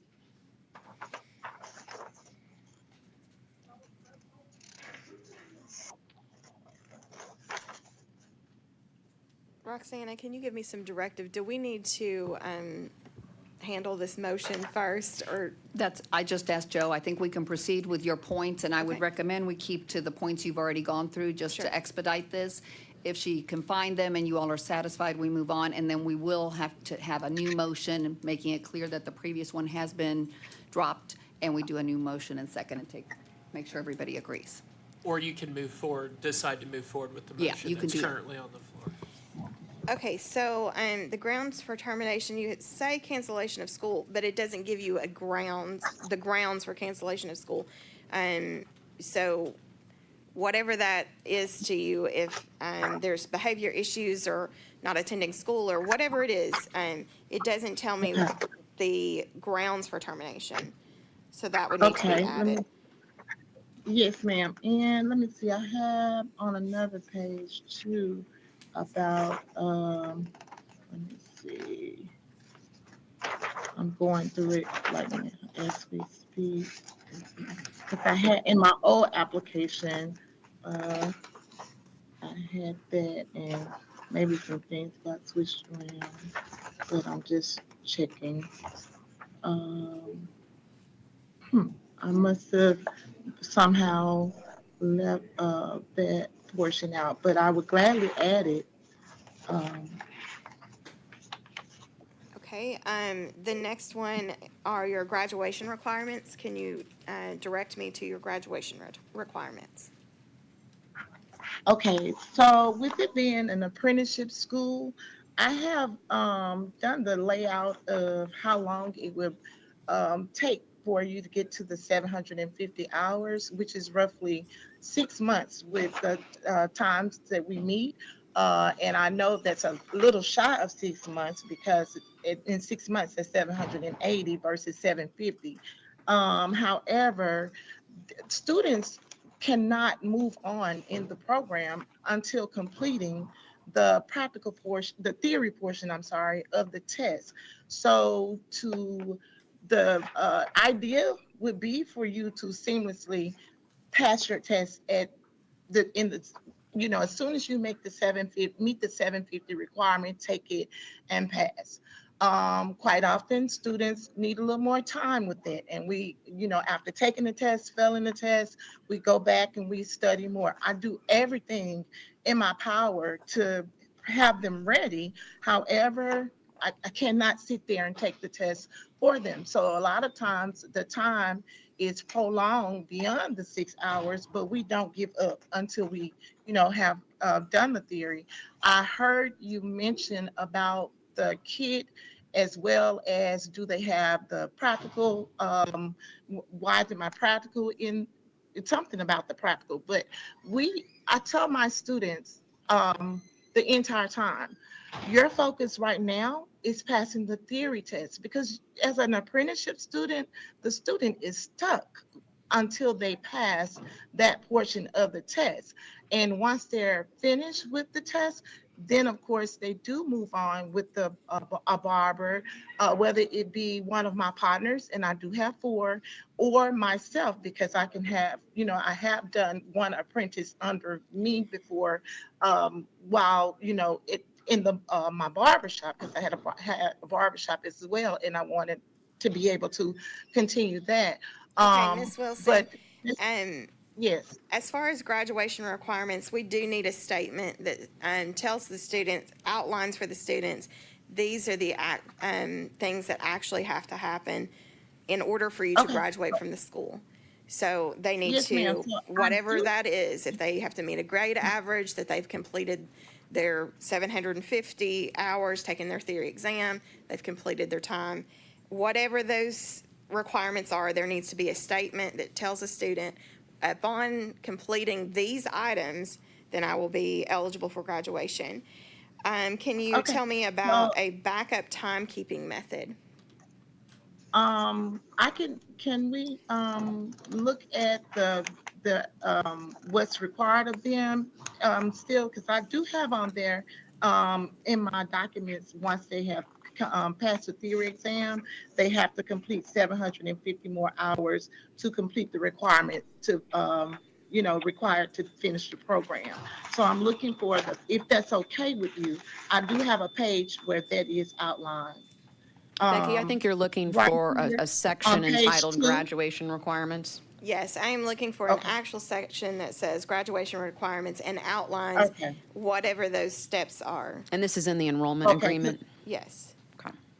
Yes, ma'am. Okay, because mine just is on page 2, and I'll make sure a note of that to make it be graduation requirement. But it does say immediately after passing the theory portion of the master barber exam, the student will be paired with a master barber that has 10 years of experience or more to complete 20 up to 40 hours a week in the barbershop. The student hours must total 750 hours within 6 months to fulfill the 1,500 requirements needed to complete this course. And then the practical portion of the master barber and the practical portion of the master barber exam to become a master barber. But I can put it in there, stated as a graduation requirement, but I call myself truly indicating that they do have 750 more hours to obtain after completing the theory portion of the exam. And that's on page 2 of my documentation. Okay, can you tell me about your backup method for keeping time? My backup method for keeping time, well, as an apprenticeship school, I've been using, being that I've been virtual with the relocation, I've been using Teams, and Teams has a built-in, I will be on Teams as a virtual program, and it's if I need a backup, I guess my backup would then be Zoom or virtual, because I'm in the classroom with them.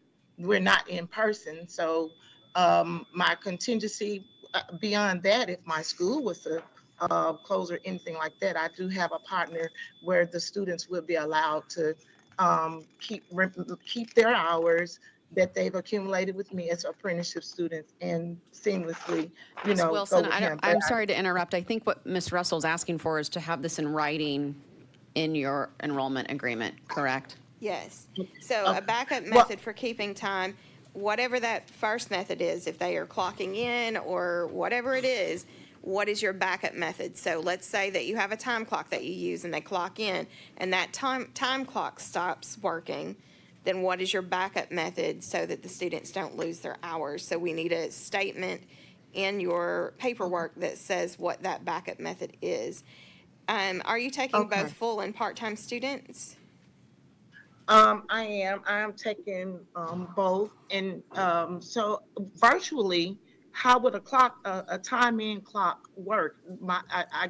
For the way Ms. I'm Russell, understanding it, if I could ask a quick question, you've pointed all the items, we can make sure, my question to the board is, are you going to be comfortable with these additions all coming to me, or are they significant enough that they need to come before you in June as the motion is listed? We have a motion and a second on the floor to have Ms. Wilson, to represent at our next board member, our next board meeting.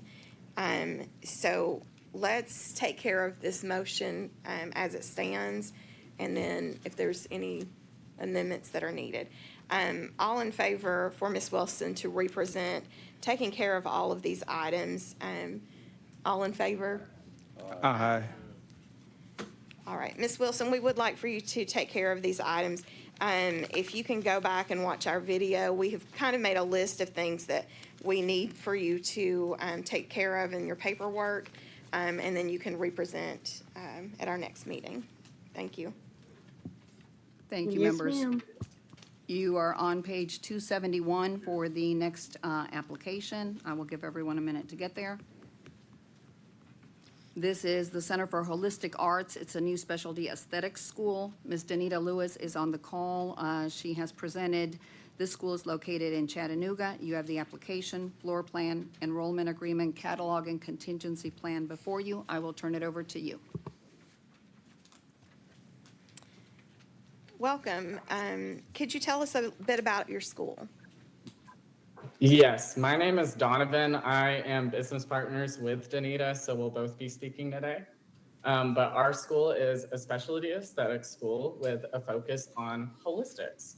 So we would like to incorporate various forms of aromatherapy and herbalism into our program while meeting the core Milady curriculum.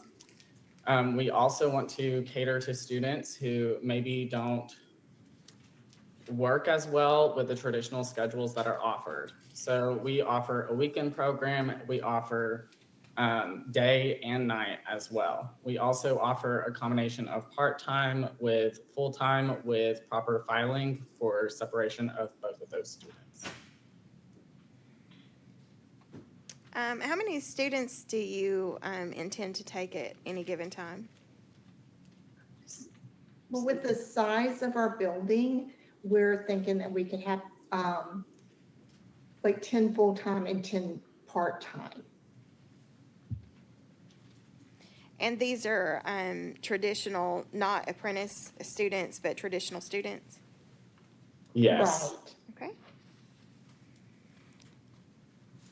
I see that you have listed the days and hours of operation, but I do not see where you have listed for them the number of weeks or months it would take to graduate.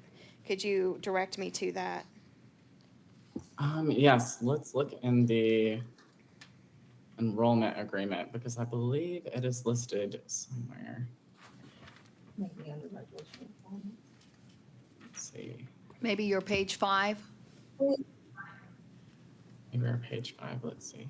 We do have it listed on here as 12 months for part-time, and I believe 6 months for full-time. It is 6 months for full and then 12 for part-time. Okay, perfect. I'm a little bit confused about your days and hours, so I just want you to be very careful and maybe add a section here where you can specify that student's days and hours. You have your hours of operation from 9 to 9, Monday through Wednesday, etc. I want you to be very careful that they understand the number of hours that they will be attending and their times, so that they are not confused that they will be spending 12 hours in class. There are Yes. Yes, there's The 10-hour stipulations that say requirement. no more than 10 hours per day, 6 days a week, Yes. 48 hours per week. So if you can say a full-time time student attends these hours, a part-time student attends these days and hours, so that they are clear, and also that our inspectors would be clear about who's supposed to be in class at what times. Yes, yes, of course. That should be an easy fix on our end for sure, just to kind of add clarification for the hours. And we would basically have an individualized set schedule for each student.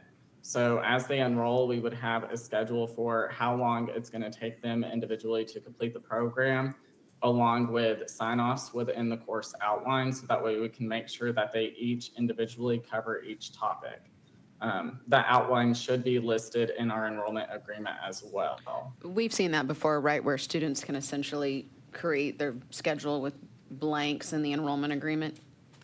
I think that you can get away with that, putting blanks in there that you fill in. But I do want to be very clear that, if our inspectors come in to view your school, then they should know what students should be at school at those particular times. Yes, and a solution for that, we could even utilize something like massagebook.com and then just create an actual student schedule to where we actually book them in like a client. So that way, if anyone wanted to pull it up digitally, they would be able to see different bookings for when the students are going to be in class.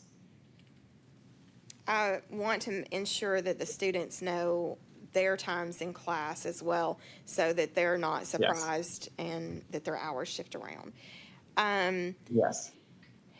You identify the cost and charges for your tuition and so forth and so on, but you do not identify a book and kit cost. Could you tell me if that is in your documentation? Yes, that should be in the enrollment agreement. Let me go over into payment. But it is going to approximately be $1,500, although we are allowing them to be supplemental on it as well. So if they would like to purchase alternatives of the items, they are more than open to. Let me go ahead and see that it's going to be down here. If you could add that to your page 4, where it says, it talks about their tuition that they're going to pay. Even if you just put a statement in there that a kit, they must have a kit and books if they want to purchase them elsewhere. They just need to know that they are going to be required to have books and kit. Yes, and I believe it's actually under kit and supply fees, if I'm not mistaken, as well. But I'll definitely add it in onto page 4 as well, just to gain a little more clarity so that information is condensed. Thank you. Of course, of course. You've got your timekeeping. It says that your records are stored for 5 years. Is there a reason that you would only store records for 5 years? Their hours will be good for 7 years. So I would like to see that their records are stored for at least as long as their records are good. Yes, and that more than likely is a clerical error. Okay. Yeah, we can change that to 5 years for Yes. sure. Yeah, I found it on there 14 as well, but I want to make sure it meets your requirements because the word kit is not used. I think it's just that they're signing saying what their tuition is. So on their page 4, there's a place for the students to sign acknowledging these are the charges that I will incur to go to school here, but it doesn't in that section say anything. Include all of it, Yes. yeah. So I would just like to have it all very clear that when a student signs saying these are the charges that I will incur, that all of the charges are included in that same area. Have you established relationships? You are doing apprenticeship, correct? No. Okay. All right. Board members, do you have questions?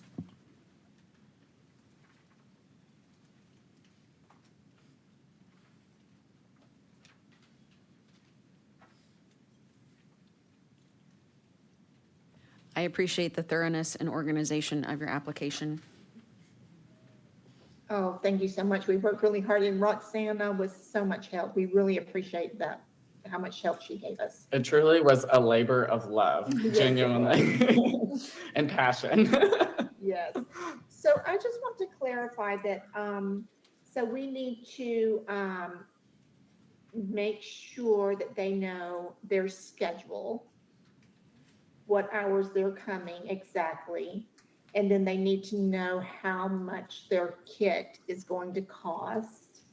And then we need to change the years that we're going to keep the record of their hours to 7. That is correct. All I'd like to make a right. motion that we Perfect. accept with the changes. I second. We have a motion and a second to accept with these 3 changes. All in favor?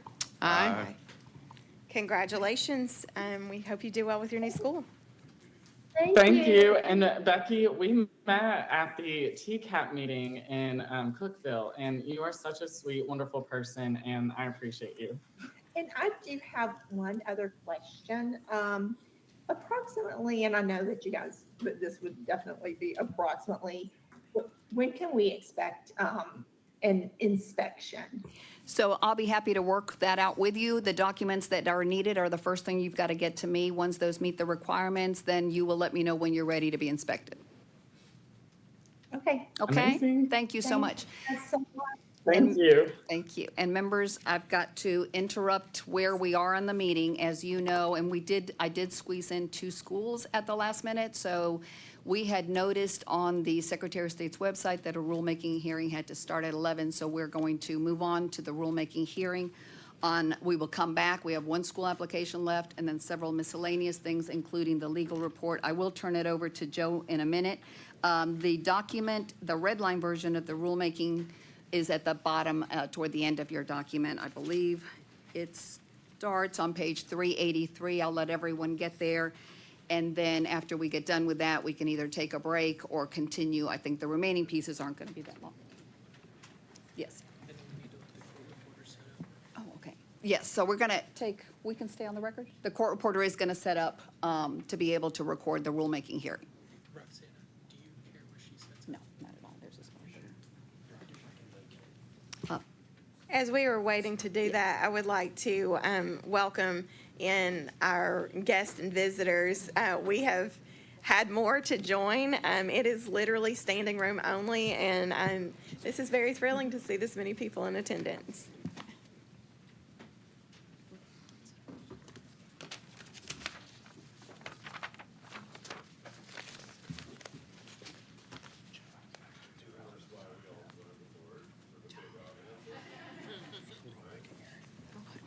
It's been a minute since we've had a packed house.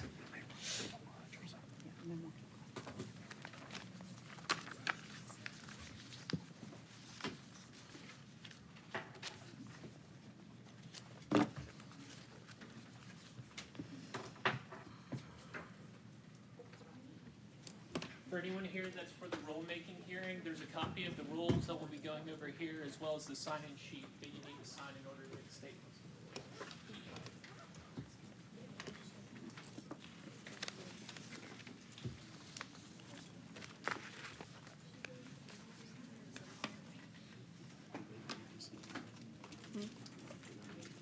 If they're going to speak on this, right? Right, if they're gonna comment on it. Yeah, if they're going to just want to speak.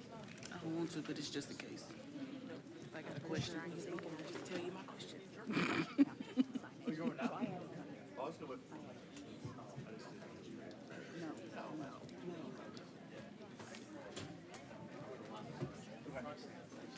That's if you're going to ask questions or comment on the rules, right? Yes, ma'am. Thank you so much.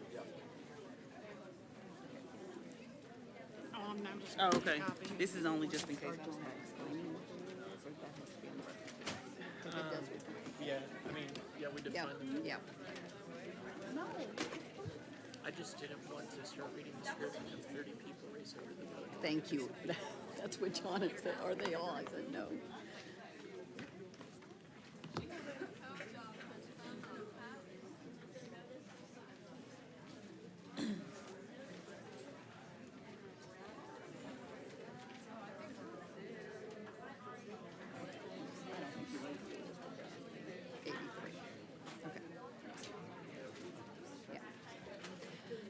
Dana, if you can hear me, I know I sent the link to the rulemaking list, so as long as it's posted, that's all we need through Teams. Thank you. Yes, it's posted, and I've also pinned it as well.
Members, we are ready. I'm going to make sure we have quorum. 1, 2, 3, 4, 5, 6, 7. We're going to wait till our other members get here, and then we will turn it over to Joe. Thank you. Members, it has been requested by the court reporter if we could say our names. So if you have any statements or questions that you're going to ask, if you'll just say your name first, because there are so many of us.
Good morning, board members. I would like to go ahead and call this rulemaking hearing to order.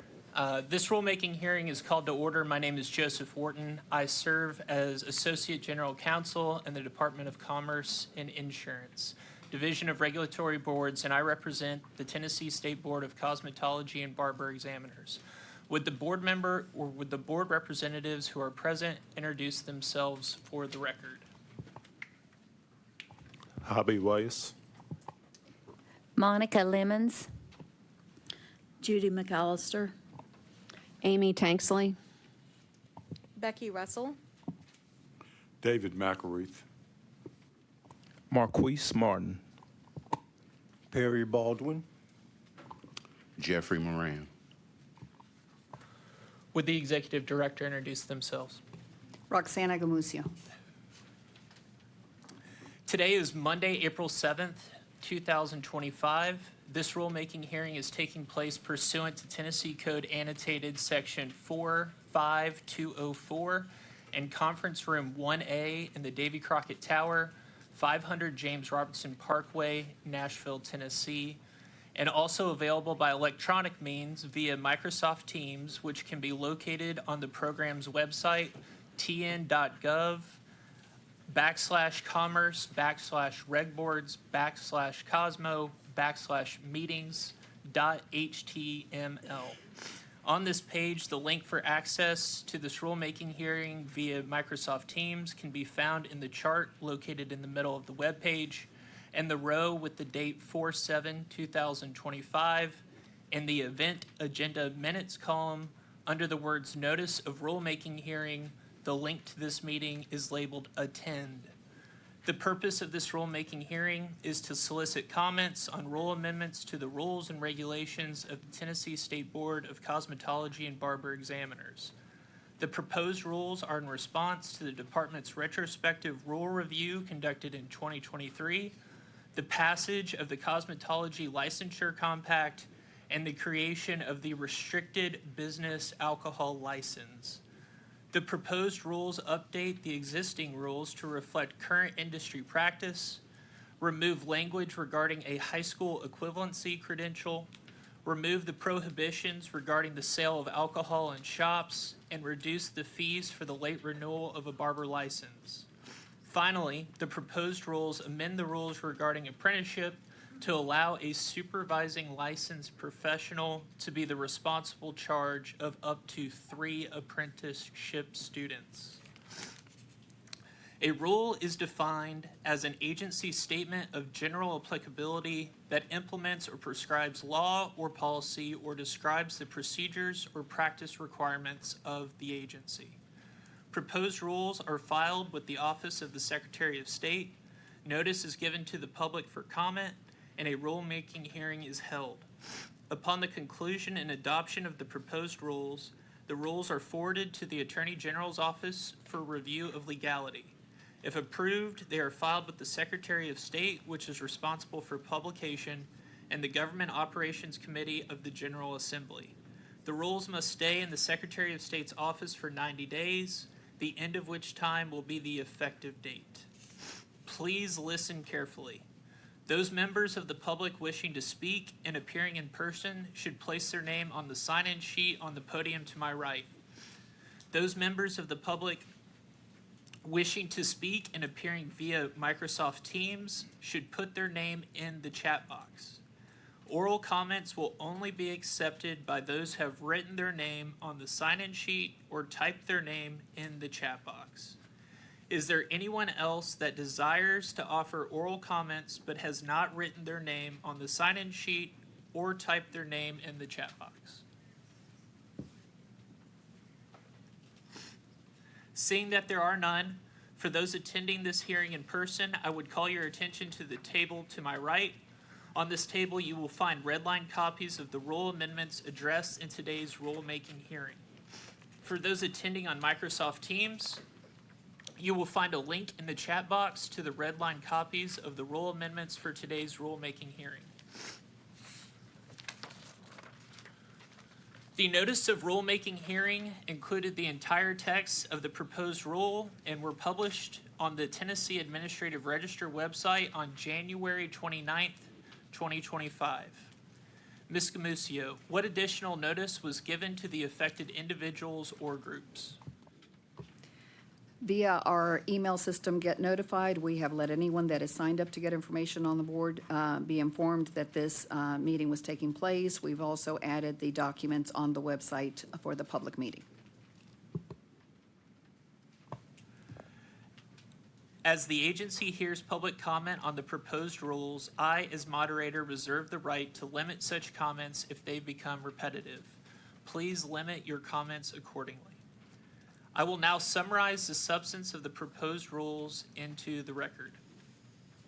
Rule 0200-01-.01, Requirements for School License, Paragraph 3, is amended by deleting the paragraph and substituting the following so that as amended, Paragraph 3 shall read, "The floor plan shall provide for and the school shall contain adequate instructional floor space and the equipment required in 0200-01-011.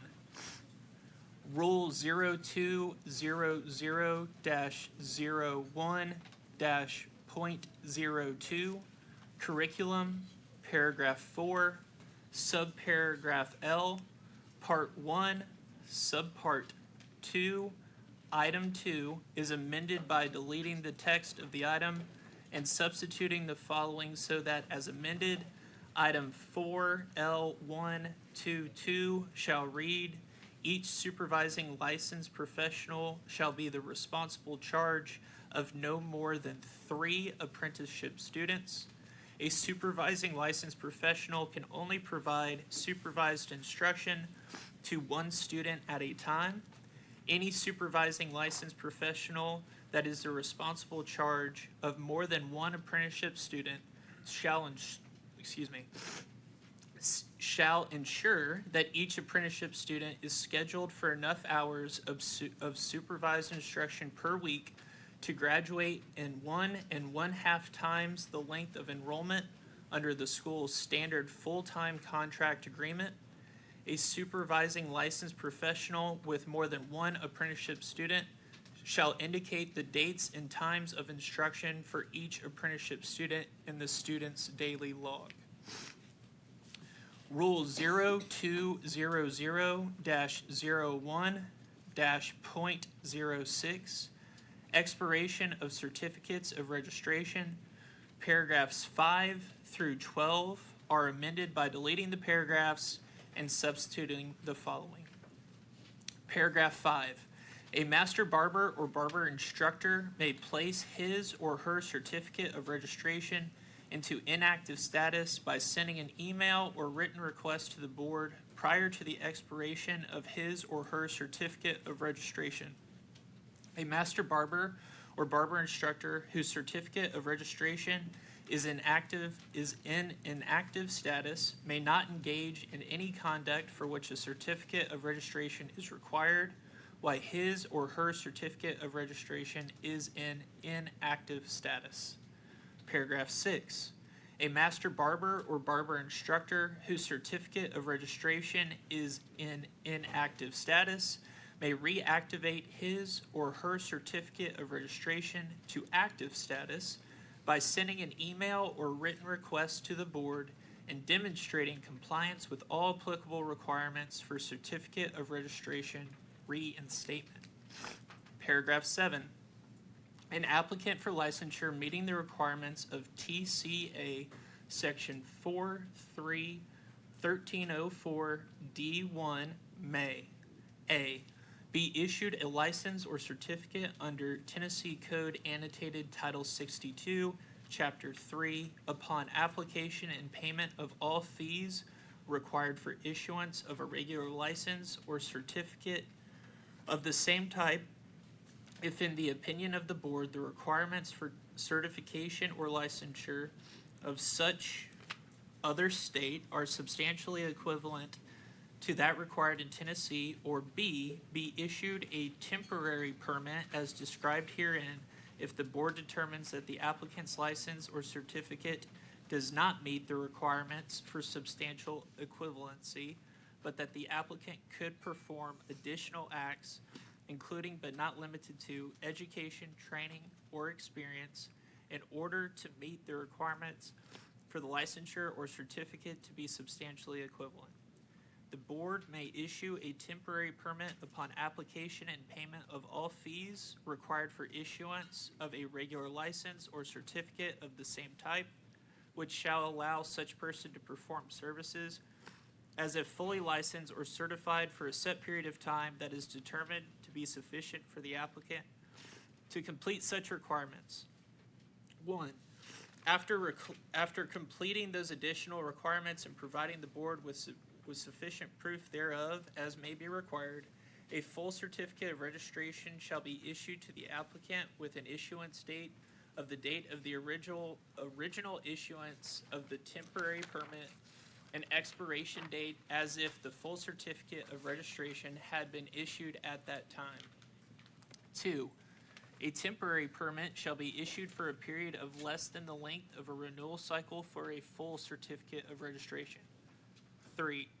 A temporary permit shall expire upon the date set by the board and shall not be subject to renewal except through the completion of the requirements for substantial equivalency as required by the board or by an extension of time granted for good cause by the board.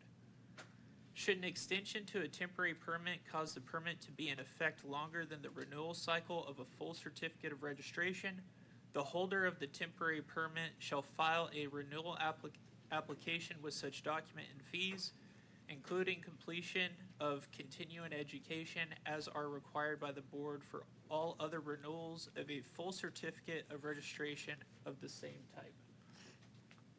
8. The board may accept military education, training, or experience completed by a person described in TCA 43-1304 or 62-76-106 toward the education and testing qualifications to receive any certification issued by the board if such military education, training, or experience is determined by the board to be substantially equivalent to the education, training, or experience required for the issuance of such certification. 9. Any licensee who is a member of the National Guard or a reserve component of the Armed Services of the United States Service or of the United States called to active duty whose certificate of registration expires during the period of activation shall be eligible for renewal upon the licensee being released from active duty without A, payment of late fees or other penalties, B, obtaining continuing education credits when 1, circumstances associated with the person's military duty prevented the obtaining of continuing education credits and a waiver request has been submitted to the board, or 2, the person performs the licensed or certified occupation as part of such person's military duties and provides documentation sufficient to demonstrate such to the board, or C, performing any other similar act typically required for the renewal of a license or certification. 10. The license, certification, or permit shall be eligible for renewal pursuant to paragraph 9 for 6 months from the person's release from active duty. 11. Any person renewing under paragraph 9 shall provide the board such supporting documentation evidencing activation as may be required by the board prior to renewal of any certificate of registration pursuant to that paragraph. Rule 0200-01-.09, examinations, paragraph 2, is amended by deleting the text, an applicant who attains a passing score on one part of the examination shall be excused from retaking such part for up to 3 additional examination attempts. Rule 0200-01-.09, examinations, is amended by deleting paragraph 3 in its entirety. Rule 0200-01-.10, original license fee, paragraph 1, is amended by adding the language, the board may, in its sole discretion and for good cause shown, waive or offer an extension for this requirement upon written request by the applicant. Rule 0200-01-.10, original license fee, paragraph 2, is amended by adding the text or offer extension to, so that as amended, paragraph 2 shall read, 1. The fee for an original certificate of registration as a master barber, technician, or instructor must be paid within 6 months after the applicant is notified that they have qualified for registration. If such fee is not timely paid, the applicant must reapply for, take, and pass the examination for a certificate of registration. The board may, in its sole discretion and for good cause shown, waive or offer an extension for this requirement upon written request by the applicant. Rule 0200-01-.11, fees, paragraph 1, subparagraph A, is amended by deleting the text of the subparagraph and substituting the following. A, master barbers. 1, a candidate shall schedule an examination with the board's designated testing agency, pay an examination fee that will include any fees charged by the designated testing agency. The board shall set the examination fee through choosing a contractor from a solicitation process pursuant to TCEA 12-3-501 et sec, and the comprehensive rules and regulations of the Central Procurement Office found at Tennessee Comprehensive Rules and Regulations, Chapter 0690-03-01, or any other predecessor rules and laws of the state of Tennessee regarding the procurement of such contracts. 2. Certificate of registration, $60. 3. Renewal, $60. 4. Penalty for late renewal, up until 1 year of expiration, and reinstatement of certificate of registration if expired more than 1 year, but less than 3 years, $25. 5. For the reinstatement of a certificate of registration for a master barber license which has been expired for more than 3 years, a new application for examination and the examination fee shall be submitted. If successful, the applicant shall pay the specified license fee. The examination shall consist of a practical examination before the board. Such applicant shall not be required to meet the qualifications for a certificate of registration established in TCA 62-3-110B3. 6. Change of name, $10. 7. Retirement of license, $50.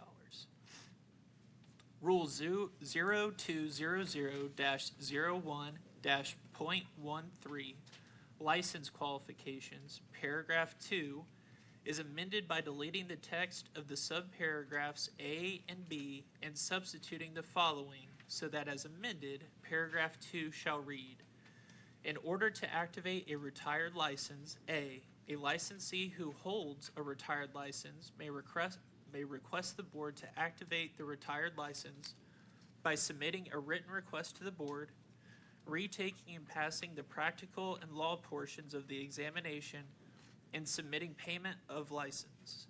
B, the board may waive the requirement that the licensee retake and pass the practical and law portions of the examination before activating a retired license if the board finds that the licensee's experience and previous training are sufficient to protect the public.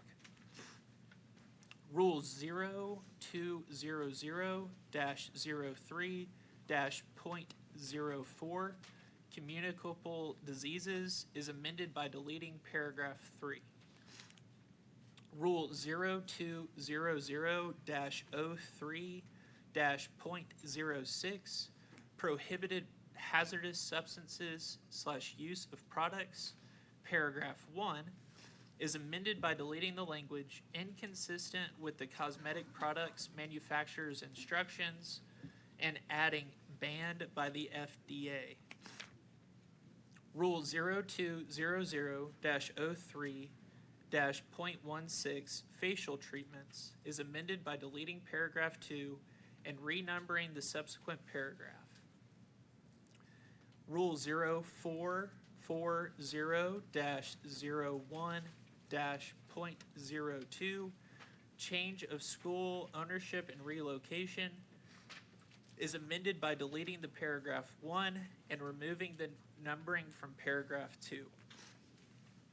Rule 0440-01-.03, curriculum, paragraph 6, subparagraph C, part 5, is amended by deleting the text of the part and substituting the following so that, as amended, part 6, C5, shall read, each supervising licensed professional shall be the responsible charge of no more than 3 apprenticeship students. A supervising licensed professional can only provide supervised instruction to 1 student at a time. Any supervising licensed professional that is the responsible charge of more than 1 apprenticeship student shall ensure that each apprenticeship student receives enough hours of supervised instruction per week to graduate in 150% of the time allowed for a non-apprenticeship student to complete a course of study under the school's standard non-apprenticeship contract agreement. A supervising licensed professional with more than one apprenticeship student shall indicate the dates and times of instruction for each apprenticeship student in the student's daily log. Rule 0440-01-.06, enrollment of students, paragraph 5 is amended by deleting the word continuous. Rule 0440-01-.10, original license fee, paragraph 2, is amended by deleting the text of the subparagraphs A and B and substituting the following so that as amended, paragraph 2 shall read, to activate a retired license, A licensee who holds a retired license may request the board to activate the retired license by submitting a written request to the board, retaking and passing the practical and law portions of the examination, and submitting payment of license. B, the board may waive the requirement that the licensee retake and pass the practical and law portions of the examination before activating a retired license if the board finds that the licensee's experience and previous training are sufficient to protect the public. Rule 0440-01-.14, civil penalties, paragraph 1 is amended by deleting the text 250 and substituting the language instead $0.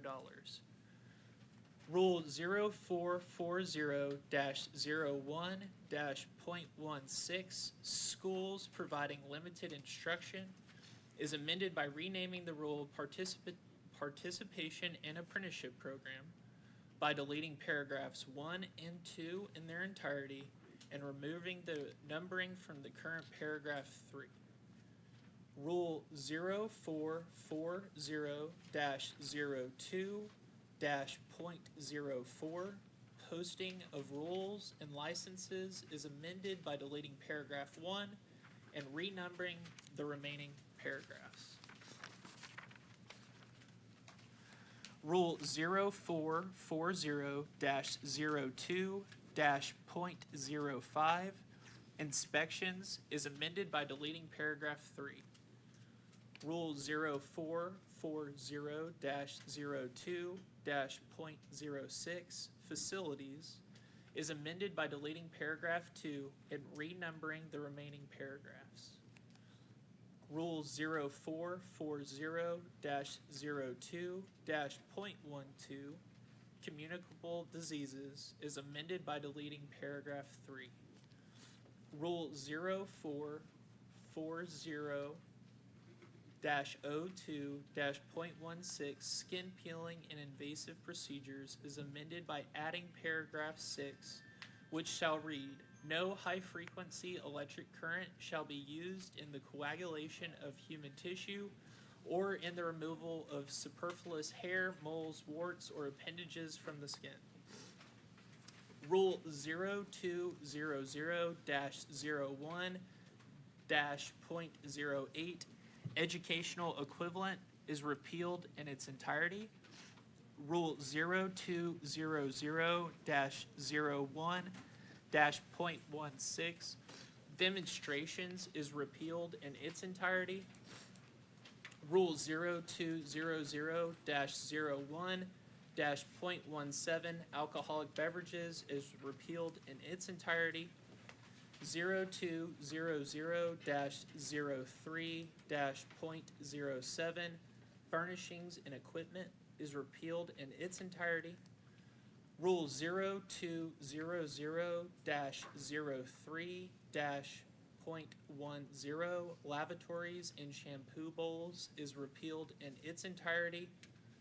Rule 0200-03-.11, restrooms and shops, is repealed in its entirety.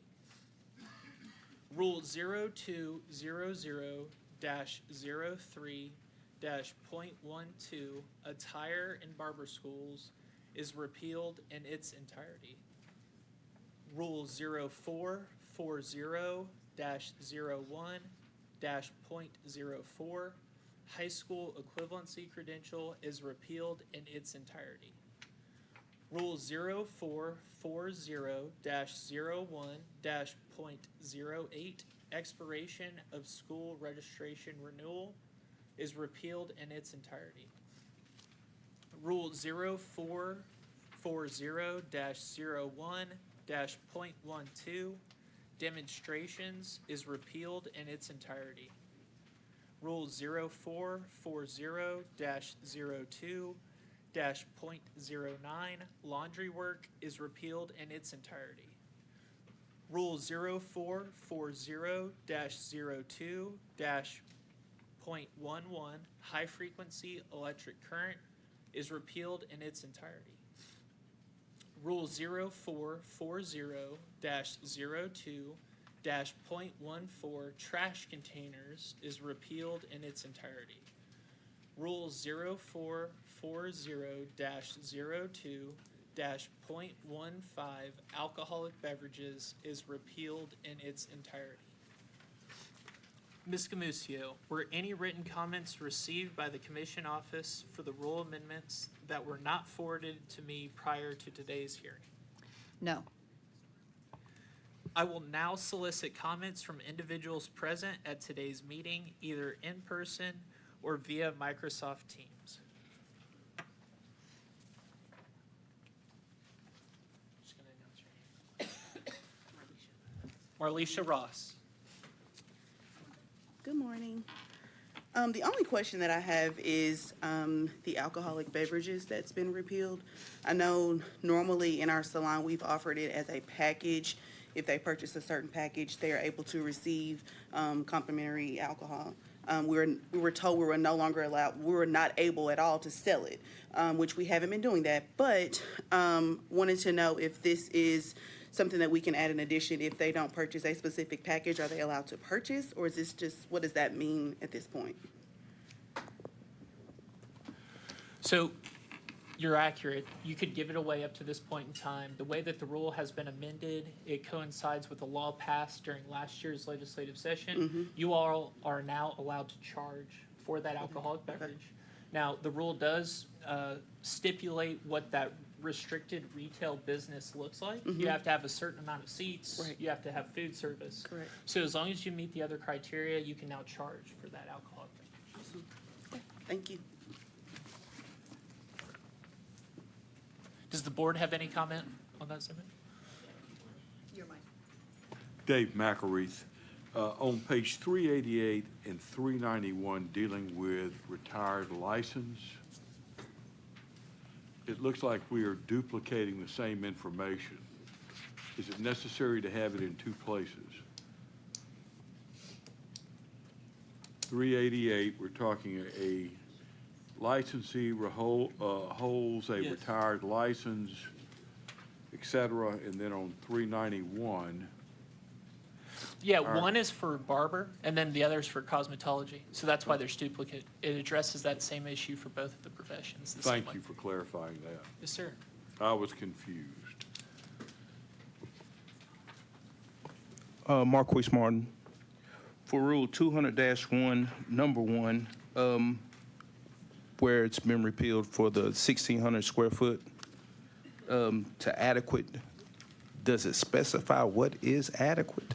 The change in rule allows this board to establish that principle. So if you look at the facts and circumstances of a school application and you believe that based off of what they've submitted as part of their floor plan for your review is adequate, based off of what they're trying to attempt as a school, then you have the right to deem that school, ready to be approved and move forward. Or you can say, hey, based off the information you've provided to the board, there's not enough room here. So essentially, we're not making it a bright line of mathematical feet, and instead putting it in your hands to look at the totality of circumstance and then decide whether or not the school should be approved. Now with it's 15 students per instructor, so, I just don't understand how this would be a good thing. with taking away. That really kind of mucks up the water, if you ask me. I mean, I don't know. That was just a question that I had about that one. Title 62, Chapter 3, Number 105. No set time for inactive status. So is that so when a license is in inactive status, is there no set time for that license to be in inactive status? What rule? I'm sorry. This would What be. page is on the iPad? That might Okay, help. sorry. That's okay. Are you looking at page 388 where it talks about the difference between being inactive 1 to 2 years or more than 3 years? No, it was before that. Let's see, 62-3-105. That was on page 385.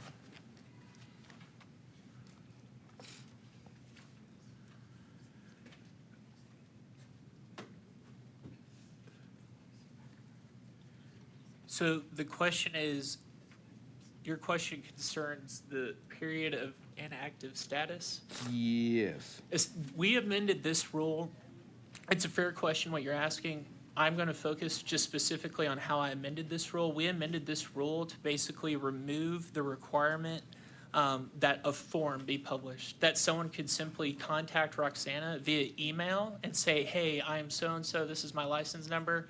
I want to place my license in an active status in that informal fashion. The way that the rule has been up to this point in time, you have to print out a certain form, fill in that specific form, and then send it in. And then and only then could you have your license switch from inactive to active or active to inactive. This just kind of makes it less formal and kind of exemplifies technology today and Roxana's communication with licensees. Gotcha. But just to be clear, that license can only be placed in inactive status for the period of the current term. There is no limit to how long the license can be inactive. There is no limit for an inactive status? No, So there there is never no has time been. limit? Essentially, you're just stating voluntarily, hey, go ahead and register my license as inactive. I am no longer participating in this industry. Okay. Ms. Turner. Ms. Turner, I believe you had your hand raised. Yes, ma'am. Hi, everyone. I'm so sorry I'm not there with you all today. But I am, I was just saying that I agree with Marquise about the muddying the waters by taking away the square footage.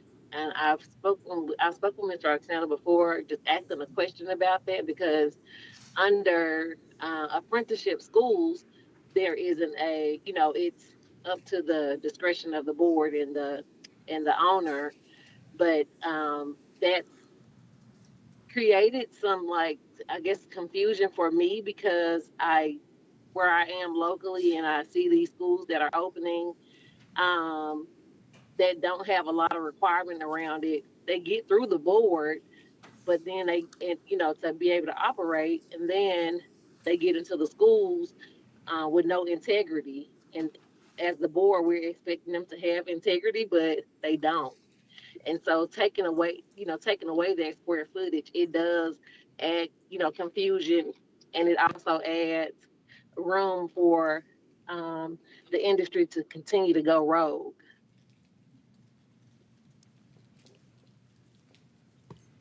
A quick note on the square footage that I'm sorry to interrupt. Keep in mind for the schools that, and the shops are the same, fire codes still have to be met within the size of the clientele that you're taking in, the number of students. And so the spatial concern is addressed as well through the fire codes. Nothing says that a school won't be 1,660 square footage.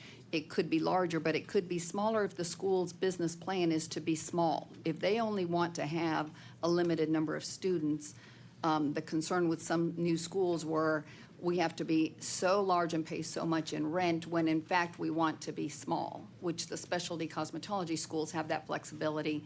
The barber schools would not. They would have to be that minimum. And so that's something to consider. But again, you all review those floor plans. Keep that in mind. And so with this being presented today, is this saying that it's already approved, or is it up for approval?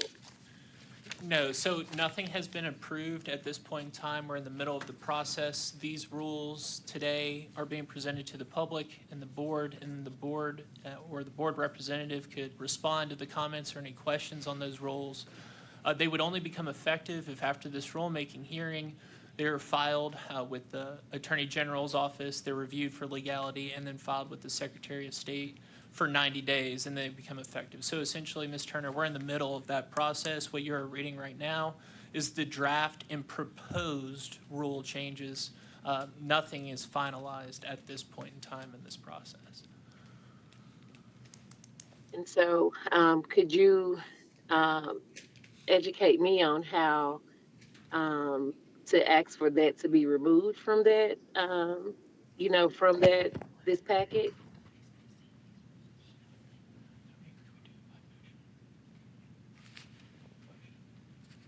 And I'm saying that solely, like I said, I know that I'm saying that solely just based off of what what I'm seeing and what the complaints that we hear, just like again, boots on the ground. No, If I'm absolutely. being very honest with you all, yes, if I'm being very honest with you all, there are schools opening up in less than 300 square feet. Like that's not a school.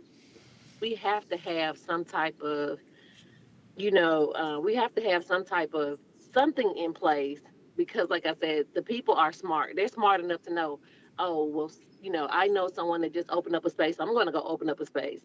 And so the issue that it creates is, again, just speaking on specialty schools, I have a specialty school. Speaking on specialty schools, the longevity of the specialty schools are it's not they don't have longevity, and so I want to make sure that we're not creating the space for schools to be able to do whatever they want, just enough to get through, and then we come 10 years 15 years down the line and they say, oh, specialty schools are not sustainable, and I want to someone comes and say, let's do away with specialty schools. So that's where my concern comes in. And I've been trying to figure out like how to word that. But so when you just spoke about removing that square footage, and I know it's at our discretion, and for us, we expect people to have integrity and go, back to their place of business and operate with integrity, but it's not happening. And so it's like the more we kind of relax the rules, the more they're taking advantage of it. So, Ms. Turner, But I just wanted to say that. Mhm. absolutely. So the board can propose changes to this rulemaking package with the motion and then roll call vote procedure. So essentially, if you all wanted to change something that's proposed in these written rules, we would go through the motion, and then Roxana would call names, votes would be tallied accordingly, and then if the motion went forward with however you wanted to change the rule, or striking the rule from the package, whatever the specific motion was, then that change would be implemented at this point moving forward. And then just quickly, when you were talking about sizes and, whether or not people have integrity and are following through, do remember that we still have the initial inspection. So obviously anything that is, approved or that the board reviews as part of an application, there is a verification process there. But I thoroughly understand based off of your experience in the industry that, there may be issues there. But essentially, if you wanted to change something, we would just go through the motion and then roll call vote. Okay. And because I'm not there today, am I able to do that, or with someone that's present, they would have to make that motion? No, you, as a board member, you would be able to, but I want to remind us, this isn't the specialty school section of the rule, right? The rule in front of you is simply right now, Right. the Barber set 1,660 square feet. That is removing it, leaving it at the discretion of the school owners to make it adequate to meet their business needs. I'll make the motion. Yes. Yes, ma'am. I understand. Can I ask a question? This is limited to the Barber schools. Do the cosmetology schools have a similar rule?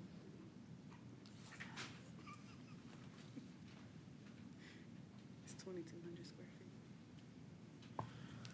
I'll look at it real quick. Part of me believes that it's already up to the discretion of the board for cosmetology, but I want to verify that. Okay, I'd like to verify that. And then my second question would be furniture requirements with the rules of how many chairs we are requiring in these schools, if that is changing or not. No, so that's another piece of it too. All the equipment requirements stay the same. So essentially, the board is analyzing whether or not you can fit all of the required chairs, bowls, or whatever anything else that's required in the square footage on the floor plan that you've presented. We're not changing the equipment requirements of the shop. So those are still in place. Okay, so the 15 chairs or whatever it is, if you want a in-person school, those rules have not changed. Just the change from the 1,600 square feet to adequate. There's no set minimum now, essentially, is what the proposed rule change. Okay, that is helpful. Thank you.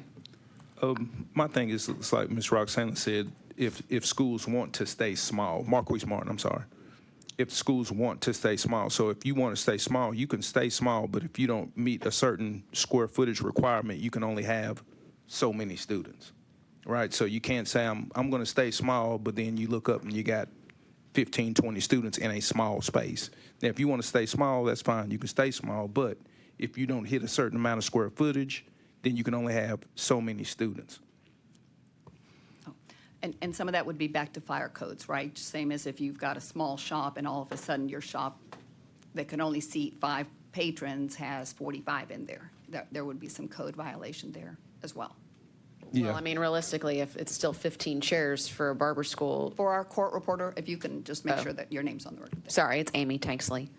If the furnishing rules have not changed with the number of chairs and the number of shampoo bowls, and this has to come to us to approve regardless of your square footage, I guess personally I would feel it would be very difficult to put that many things into a much smaller space. Right.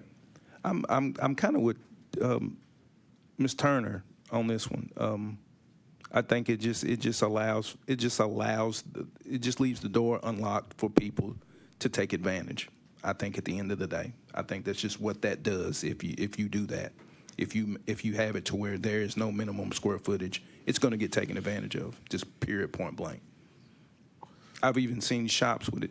There's no minimum square footage for barbershops, and there are some shops that are operating that are it's just not an adequate amount of space. Now, whether a patron wants to come in and get their service done in a space like that, I mean, it's up to them. But at the end of the day, I think if our job is to protect the public, then, this is something that needs to be really, really considered before we let that slide through, especially on the education side of things, because this is ground zero for the industry. And to answer an earlier question regarding cosmetology schools, I went ahead and looked at the rule. That rule is 0440-01-.019B, and it says for all schools other than specialized schools as described in subparagraph 4C below, the floor plan shall provide for and the school shall contain at least 2,200 square feet, so 2,200 square feet of instructional floor space, including an enclosed classroom for theory instruction.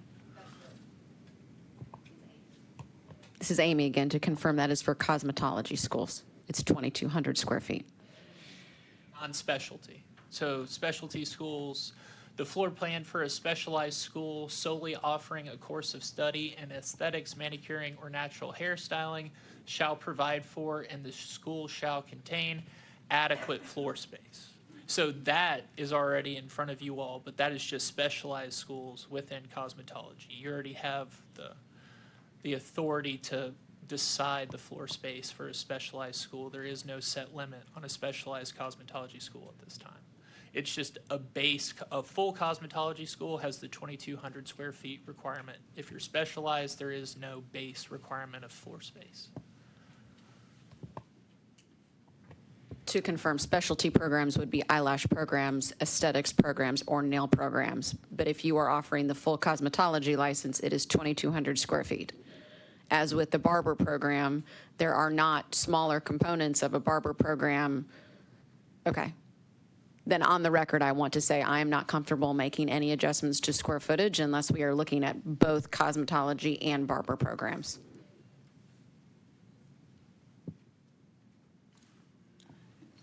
Tamika Turner again. What what Mr. Martin just stated and what Ms. Tinsley also stated is 100%, like where I stand with that. Because again, with specialty schools, me being, one of the first specialty schools in the state, it has, like I said, it presented a problem, not really having um regulations around like what it looks like. And so, from the beginning, we were kind of like shooting in the dark, but at the same time, just wanting to do things with integrity, having enough space. Because again, I've helped some people in the past open schools, and I know that maybe 250 square feet, but you have 10 to 15 students in the classroom. Like they'll say, "Oh, I don't have any students at the moment," but as we grow, and then as we grow is as soon as they get a approval from the state, and then bam, you have 10 students, in like I said, 200, 250, 300 square feet. And I do understand that this particular um, thing is around barber schools. But I went to barber school. I'm a master barber by trade. But I went to a barber school and we had 15 stations, but we had 30 students. And so no one, we had to rotate on in the chairs, and we were all packed in one classroom. So again, we expect the owners to have integrity, but at the same time, like we do need to have rules around that. Just something to go, so that we can properly regulate, not stop them from entering into the profession, but to regulate it so that it's not, like we're not decreasing the standards of our industry. Yes, ma'am. Mr. Martin, if I'm not mistaken, you did make a motion, so I just want to get back to that specifically so we could address that motion. Is the motion that we do not amend that rule, or that you're proposing a new amendment to that rule? I'd say a new amendment because it's like Marquise Martin for the record. So just like Roxana said, I don't see anything wrong with wanting to be small.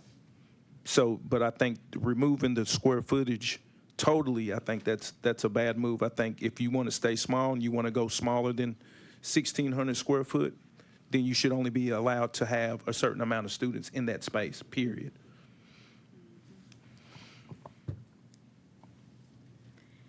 Becky Russell for the record. I would like to remind the board members that this could also very well go in the opposite direction. So if we leave it at 1,600 square feet and they intend to have 150 students in 1,600 square feet, they technically meet the requirement of 1,600 square feet. This allows us as a board to look at the number of square feet and their business model and say, if, let's say that it is 1,600 square feet that they're going to work in, that would work, or maybe more, maybe less. But it does leave it in the board's hands to vote on if that is an appropriate amount of space. So I'm trying to see the flip side of that in saying that there's a minimum, but did we say there's a minimum within that, a minimum number of students within that, or a maximum number of students within that space? So I feel like it's leaving it to us to decide, once I've seen your blueprint and your business model, yes, you indeed have adequate space, or no, you do not. This is Amy Tanksel again. I totally understand what you're saying, Becky, and I love that ultimately the approvals are still with the board, right? My concern as being a long-term employer of both barbers and cosmetologists is that this board has worked very hard over the last decade to bring those licenses more in line with one another. The curriculum, all of the rules, all of the fees. I would feel more comfortable addressing the square footage issue if it was brought up for the cosmetology as well. I don't know why we would be removing the square footage component for the barber schools only and not addressing the cosmetology schools. And I can add a quick piece to that. The cosmetology schools already have the specialties underneath. So if you're a full cosmetology school, many, if not most, offer cosmetology and aesthetics and manicuring and now eyelashes. So they offer not just the full 1,500 curriculum, but all these separate ones. So they have that full large space. Because of that, the specialties have no square footage. They're supposed to be adequate. This is lining up the barber because they just have the 1,500-hour program, not the separate ones underneath it. It lines it up with adequate kind of for that reason. That would be the only reason. I get that, but the barber program is still 1,500 hours, which is comparable to the Cosmo program at 1,500 hours. The specialty specialty programs are much fewer hours. I've got a question, if I can, Dave McElreath, about the square footage. I mean, I wouldn't be opposed to a minimum square footage per student to give the people planning their school. You know, if I'm looking at having a capacity of 15 times whatever square footage, now I've got a minimum for what's allowable by the board instead of me trying to guess and bringing a floor plan to the board that may be determined by the board members now or later being inadequate. So I don't know what that magic number would be per student, but I think that would probably be a much more desirable path to go down, that X number of square feet per student, and if you're planning on having 10 students, times that, and that's incorporated into your plan. Hobby-wise, to piggyback on that, the fire code, like, we don't have that information present right now. I know in other types of business, it's 2.5 square feet per person, but that's standing room only. So if you're talking about filling the square feet of a building, it's inadequate information. We need 10 square feet per chair, plus the depth from the wall for your, your shampoo stations. I'm not comfortable making a decision on changing it without having that information too. If we're gonna rely on the fire code to dictate some of that square footage information, then maybe we should formalize and say per student requirement for practical hours. In a classroom, it's completely different setting, right? So if you dedicate 500 square feet to a classroom for theory, you can put 40 people in that classroom, but you can't put 40 people on a floor if you only have 15 stations total. I feel like there's a lot more information that we collectively don't have in front of us. For that reason, I'm also not comfortable making a decision on changing a requirement for square footage. Flatly. So then, back to the motion. The motion, Mr. Martin, I'll go ahead and let you speak it. Roxanne, did you write it down, or just what specifically was that motion, so we can just go ahead and. I'll just go ahead and say a motion to deny altogether. So a motion to remove that amendment from this package. Yeah, I want to. Leave it as is. Leave it as is. When can we revisit investigating all of that aforementioned? The board can move forward with rulemaking package when it deems fit. So essentially, we could look at, touching on that rule and changing it in a way that, you feel like it should move forward theoretically in a new rulemaking package after you have the data or analysis or information that you think would let you make the correct decision on that. Again, hobby-wise, it feels like it's important to enough people here that we should give it that review and make it, I don't know, because this is the first thing we've discussed at this depth, make it important for our next meeting. Like gather that info and actually take care of it.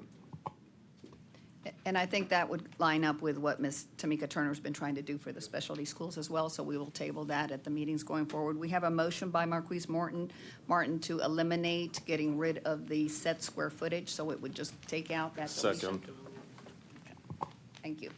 And that is 0200-01-.01. It is the requirement for the school, and this is paragraph 3, which says the floor plan shall provide for the school shall contain at least 1,600 square feet of instructional floor space. So that will remain as is. We have a motion. We would need a second. I second. And that second was made by our board member, Hobby Wise. I need to do roll call vote. If you can unmute yourselves when I do get to your name. Thank you, members.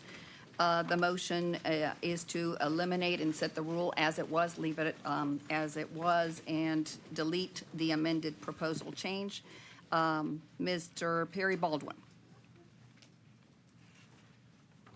Agree. Ms. Monica Lemons. Agree. Judy McAllister. I agree. David McElreath. Yes, I agree. Marquise Martin. I agree. Jeffrey Martin. I'm sorry. Jeffrey Moran. I agree. Becky Russell. I'll abstain. Thank you. Amy Tanksley. I agree. Ms. Turner, you're on the call. Yes, I agree. Thank you. And Mr. Hobby Wise. Agree. Thank you, members. Joe, I'll turn it back over to you. Any other comments on the board from these rules? And then we'll go back to anyone that's online on Teams. I got one more. Dang, I hate to do y'all like that too, though. But this was in the cosmetology rule. Let me see what page that was on. And this was just a quick question. This was 440, number 1, number 10, where it says this was number 5. Only 3 years of total experience required for the instructor license. So this was continuous was the word that was taken out of that.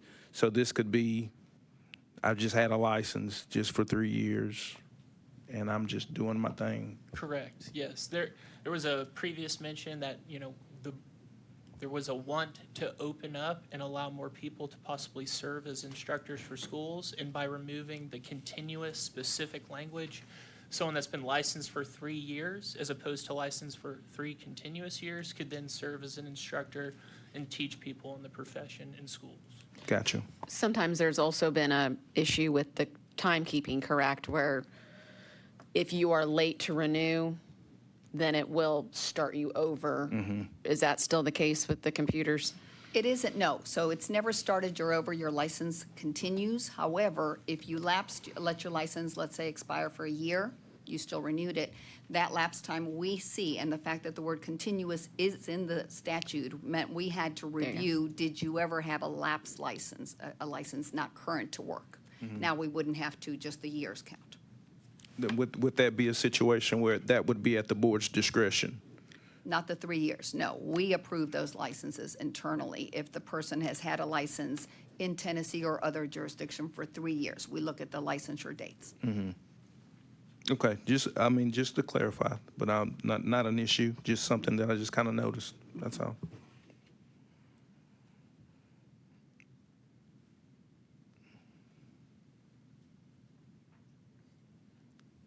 Any other comments? We lost our crowd. Questions? You scared them away, Marquise. I'm sorry. Dang, I'm gonna random everybody out here. I'm done. It's the new guy. Can I clarify the education component, that I just understand this, where we deleted, I'm looking at the high school equivalency credential has been repealed. So what does that mean? That means that you're no longer required to either graduate high school or get a GED to get a license. And that coincides with the law that was passed by the legislature in the last legislative session that basically said, you know, we do not have the right, and I believe it was based off of a prior Barber case as well. Yeah. Essentially, you know, high school should not limit your life choices down the road to work hard and get a profession if you otherwise meet the criteria in passing tests. Is there still a 2-year high school? That's what this is eliminating. There will It's be eliminating any high in the rule school. to I match believe the it's law. 16 years old right now. Okay. You have to be 16 years old and then meet the other criteria. So it's no longer focused on education, it's Anything. focused on your age. Okay, I just want to better understand that when people ask me. Thank you. But Marquise Martin, but for the instructor portion, if you do want to become an educator, you do need a high school diploma. Are you sure? Are we sure about that? You would have to meet the licensure requirement. As of now, that's licensed for 3 continuous years. With this proposed change, it would just be you have to meet the requirement of license for 3 years. So has that been repealed as well, that you do have to have a high school diploma and license as a master barber for 3 continuous years Yeah, so to essentially. be an educator? Right, Excuse me. that law was specifically amended, and so that's a law, not a rule, what you're stating. I Right. think it's section 110, if I'm not mistaken. Okay, Section 110 was amended as part of a bill last year in legislative session that removed any references to high school equivalency credential, GED, their high set. There were multiple, you know, essentially short references to high school education or a testing replacement for high school education.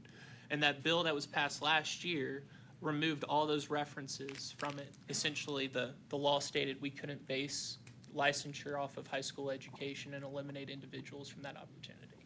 So that's already been amended, and that's the law. That's not a rule amendment. Our right. rules are below the law. Right. Yes, sir.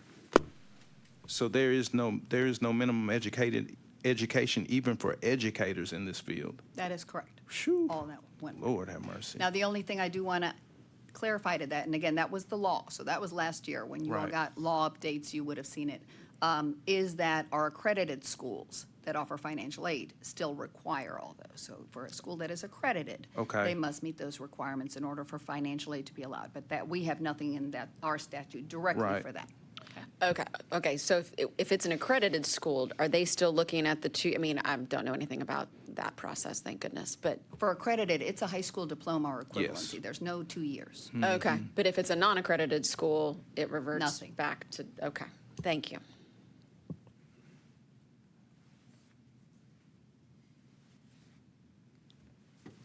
Any other questions, comments? You're good? Yeah. Thank you for your help. Yes. Dana, through Teams, do we have any hands raised that we might be missing? No? Thank you, John. Okay.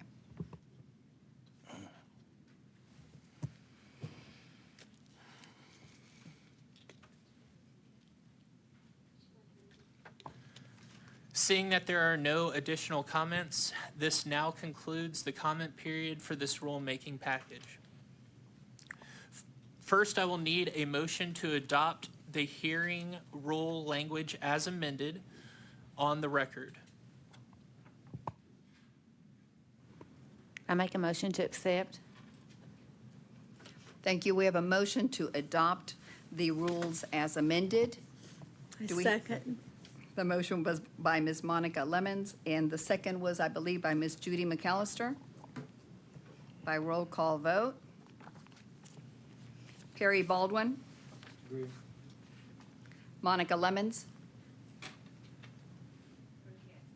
Judy McAllister. Yes. David McElreath. Yes. Marquise Martin. Yes. Jeffrey Moran. Yes. Becky Russell. Yes. Amy Tansley. Yes. Ms. Tamika Turner. Yes. And Mr. Hobby Wise. Yes. Joe, you have a motion approved by all. Next, I will read the regulatory flexibility addendum.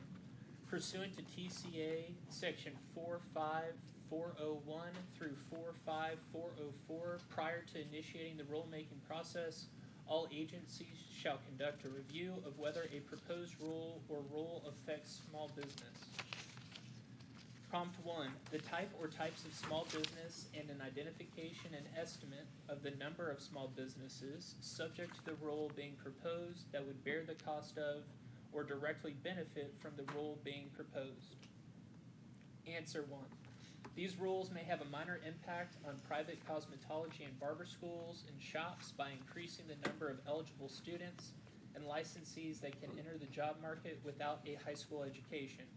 There are 102 licensed private cosmetology schools, and approximately 80% of the schools are small businesses. There are 36 licensed private barber schools in Tennessee, and 100% of the schools are small businesses. There are 1,648 licensed barber shops in Tennessee, and approximately 70% of those shops are small businesses. Prompt 2. The projected reporting, record keeping, and other administrative costs required for compliance with the rule being proposed, including the type of professional skills necessary for preparation of the report or record. Answer 2. The board does not anticipate that licensees will incur additional reporting, record keeping, or administrative costs to comply with these rules. Prompt 3. A statement of the probable effect on impacted small businesses and consumers. Answer 3.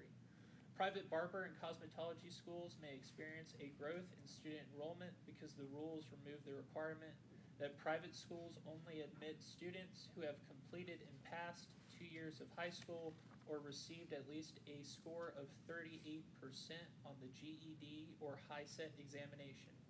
Barbershops may experience an increase in licensees because the rules remove the requirement that an individual obtain a high school diploma or high school equivalency credential before applying for a master barber license.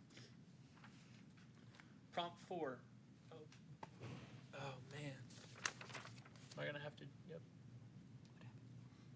I didn't press my button, board members, so I will be going back and reading those questions. I apologize. I could hear you, so I didn't look. Pursuant to TCA Section 45-401 through 45-404, prior to initiating the rulemaking process, all agencies shall conduct a review of whether a proposed rule or rule affects small business. Prompt 1, the type or types of small business and an identification and estimate of the number of small businesses subject to the rule being proposed that would bear the cost of or directly benefit from the rule being proposed. These rules may have a minor impact on private cosmetology and barber schools and shops by increasing the number of eligible students and licensees that can enter the job market without a high school education. There are 102 licensed private cosmetology schools, and approximately 80% of the schools are small businesses. There are 36 licensed private barber schools in Tennessee, and 100% of the schools are small businesses. There are 1,648 licensed barber shops in Tennessee, and approximately 70% of those shops are small businesses. Prompt 2, the projected reporting, record keeping, and other administrative costs required for compliance with the rule being proposed, including the type of professional skills necessary for preparation of the report or record. The board does not anticipate that licensees will incur additional reporting, record keeping, or administrative costs to comply with these rules. Prompt 3, a statement of the probable effect on impacted small businesses and consumers. Private barber and cosmetology schools may experience a growth in student enrollment because the rules remove the requirement that private schools only admit students who have completed and passed 2 years of high school or received at least a score of 38% on the GED or HiSET examination. Barbershops may experience an increase in licensees because the rules remove the requirement that an individual obtain a high school diploma or high school equivalency credential before applying for a master barber license. Prompt 4, a description of any less burdensome, less intrusive, or less costly alternative methods of achieving the purpose and objectives of the rule being proposed that may exist, and to what extent the alternative means might be less burdensome to small business. The board knows of no other less restrictive or burdensome means than through the promulgation of these rules as amended. Prompt 5, a comparison of the rule being proposed with any federal or state counterparts. These rules are in response to statutory changes made with the passage of Public Chapter 1060 and Public Chapter 865. These rules are similar to North Carolina's barbering rules, which do not require that an applicant for a barber license possess a certain level of high school education. However, these rules are not modeled on the content of a federal rule or a rule from another jurisdiction. Prompt 6, analysis of the effect of the possible exemption of small businesses from all or any part of the requirements contained in the rule being proposed. The board does not anticipate the need for a possible exemption for small businesses from the requirements in the proposed rules, since the proposed rules will generate a benefit for small businesses without creating additional costs. I will now need a motion to adopt the regulatory flexibility addendum. I make a motion. Second. We have a motion by Mr. Hobby Weiss, a second from Second. David, thank you, and a second from David McElreath by roll call vote to accept the regulatory flexibility addendum as read on the record. Perry Baldwin, Accept. Monica Lemons, Accept. Judy McAllister, Yes. David McElreath, Yes. Marquise Martin, Yes. Jeffrey Moran, Yes. Becky Russell, Yes. Amy Tanksley, Yes. Ms. Tamika Turner, Yes. and Mr. Hobby Weiss. Yes. Thank you. Thank you, Joe. I will now read the answer, I will now read the answers to the questions. Your mic's off. Thank you. I apologize. I will now read the answers to the questions required by the Joint Government Operations Committee. All agencies upon filing a rule must also submit the following pursuant to TCA 45226I1. All agencies upon filing a rule must also submit the following pursuant to TCA 45226I1. A brief summary of the rule and a description of all relevant changes in previous regulations effectuated by such rule. The proposed rules are in response to the department's retrospective review conducted in 2023, the passage of the Cosmetology Licensure Compact, and the creation of the Restricted Business Alcohol License. The proposed rules update the existing rules to reflect current industry practices, remove language regarding a high school equivalency credential, remove the prohibitions regarding the sale of alcohol in shops, and reduce the fees for the late renewal for a barber license. Finally, the proposed rules amend the rules regarding apprenticeship to allow a supervising licensed professional to be the responsible charge of up to 3 apprenticeship students. B, a citation to and brief description of any federal law or regulation or any state law or regulation mandating promulgation of such rule or establishing guidelines relevant thereto. A portion of the rules are in response to the passage of Public Chapters 1060 and 865. Public Chapter 1060 was signed into law on May 28, 2024 by Governor Bill Lee, which becomes effective on July 1, 2024. Public Chapter 1060 created the Cosmetology Licensure Compact. Public Chapter 1060 also repealed the requirement that an individual obtain a high school diploma or a high school equivalency credential as a prerequisite for an instructor's license, the requirement that private barber and cosmetology schools only admit students that have completed and passed at least 2 years of high school or received at least a score of 38% on the GED or HiSET examination, and the requirement that barber licensees pay twice the fees that would have been normally collected for the reinstatement of a license that has been expired more than 1 year but less than 3 years. Public Chapter 865 was signed into law on May 1st, 2024 by Governor Bill Lee, which became effective on July 1, 2024. Public Chapter 865 created an alcohol license for restricted retail businesses. The statutory definition of a restricted retail business includes licensed barber and cosmetology shops that provide food service for patrons, have no more than 20 seats for food service, and sell alcoholic beverages for consumption on the premises in an amount that does not exceed 15% of the business's gross sales. C, identification of persons, organizations, corporations, or government entities most directly affected by this rule, and whether those persons, organizations, corporations, or governmental entities urge adoption or rejection of this rule. The rule amendments affect current and future licensees, applicants, and students. Proponents of these rules include industry stakeholders and members of the barber and cosmetology industry who believe these rules will result in greater access to education and employment for individuals without a high school education.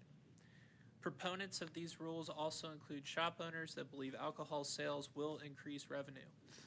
D, identification of any opinions of the Attorney General and reporter or any judicial ruling that directly relates to the rule or the necessity to promulgate the rule.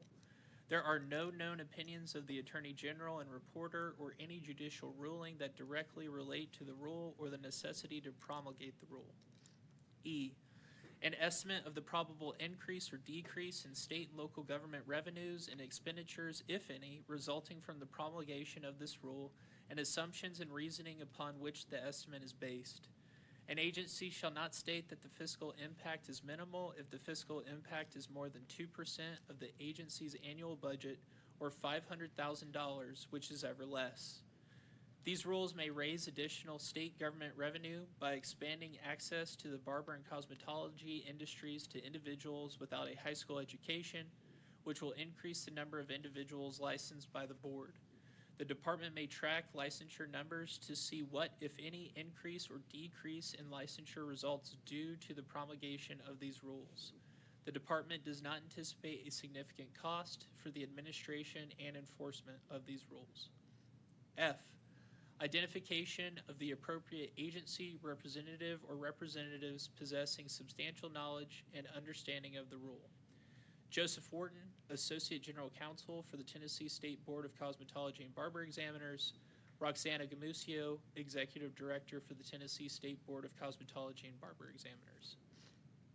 G, identification of the appropriate agency, representative, or representatives who will explain the rule at a scheduled meeting of the committees.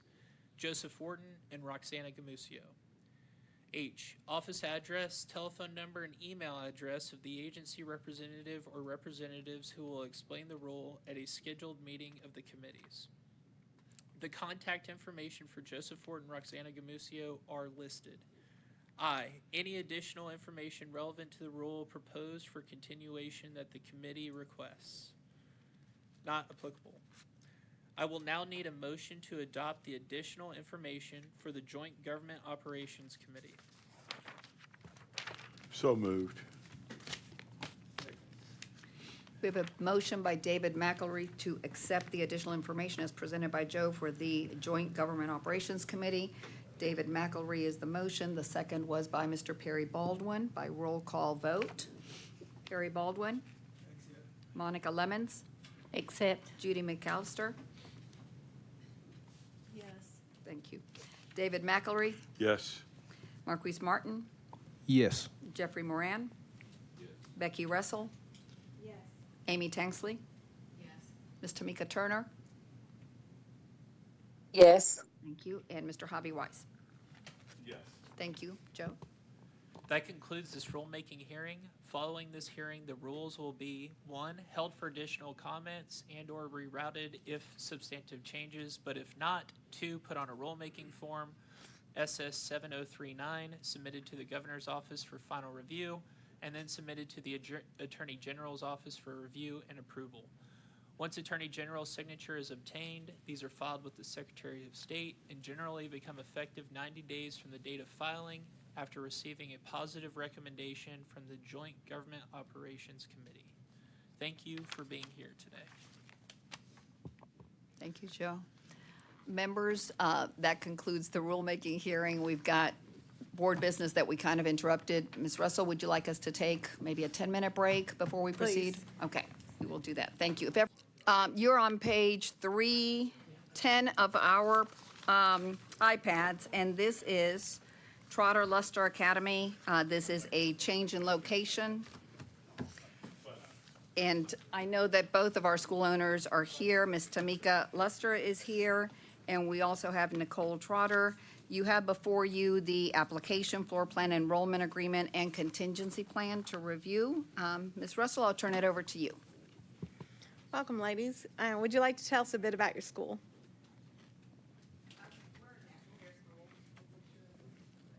Okay, thank you. We're a natural hair school located out of Clarksville, Tennessee. This is going into our 3rd year, and we're loving it. All right, since it is a change of location, can you tell us how far you're moving? We're probably just a little over 5 miles from our old location. And are your students in class, or are they all online? No, they're both. Okay. We like to know how far you're moving to make sure it's not a hardship on the students.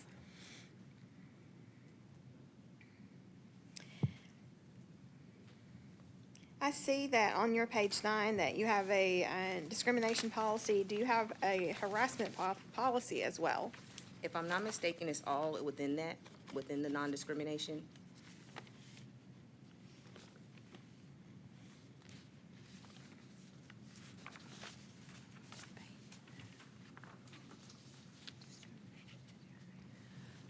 The word harassment is there, but it's not a separate definition as you requested from a previous school. I just wanted to. So you can leave it all together, but if you'll just add beside of that non-discrimination and harassment policy. Okay.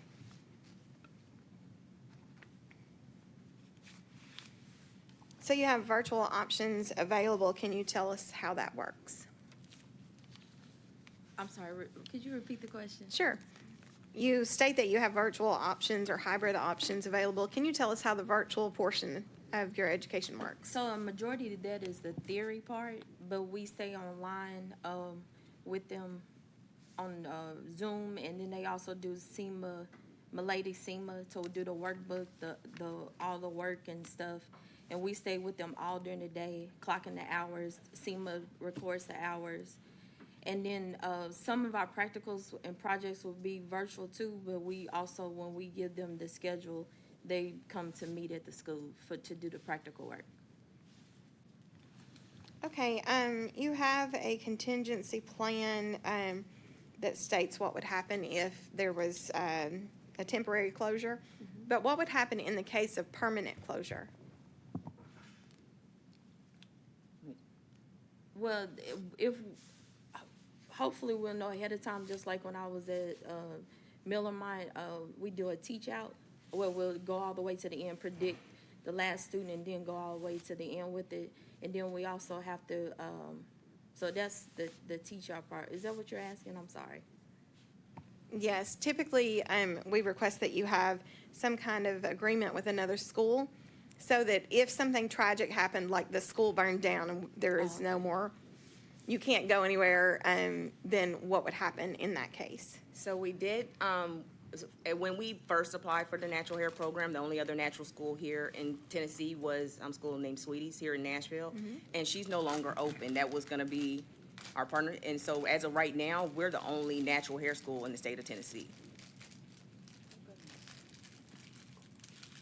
Well, that makes it a little more difficult, doesn't it?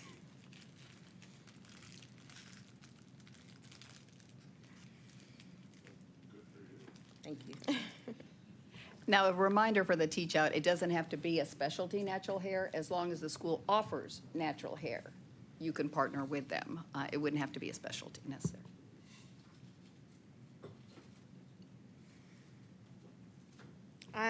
On your page, let's see, 3, it does allow a place for the student to sign as well as a school official, but I'm not seeing where it says before payment is made. So if you'll just make sure that they're on the acknowledgement that they're signing prior to making payment.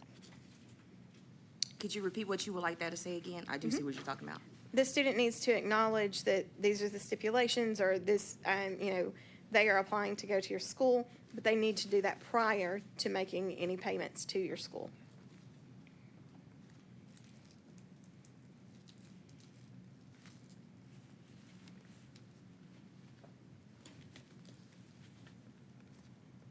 Board members, do you all have additional questions? Ms. Turner has a question. Would it be okay if we let her ask? Absolutely. Ms. Turner, you can go ahead and unmute yourself. Thank you.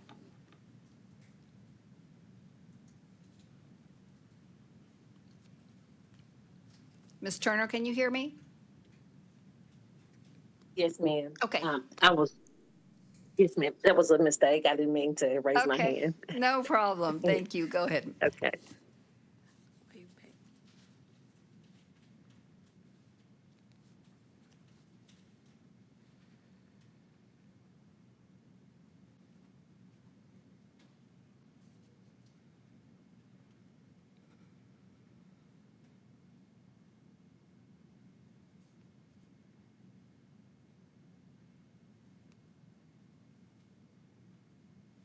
I make a motion that we accept. Second. We have a motion and a second to accept the change of location. All in favor? Aye. Congratulations. Thank you. Good luck in your new space. Thank you. And this is then simply clarification on the header to include non-discrimination and harassment. Is that correct? It is, yes. Perfect. Thank you. And we send it to Ms. Roxanne. If it's okay with you, let's switch on and get the legal report done for Michael.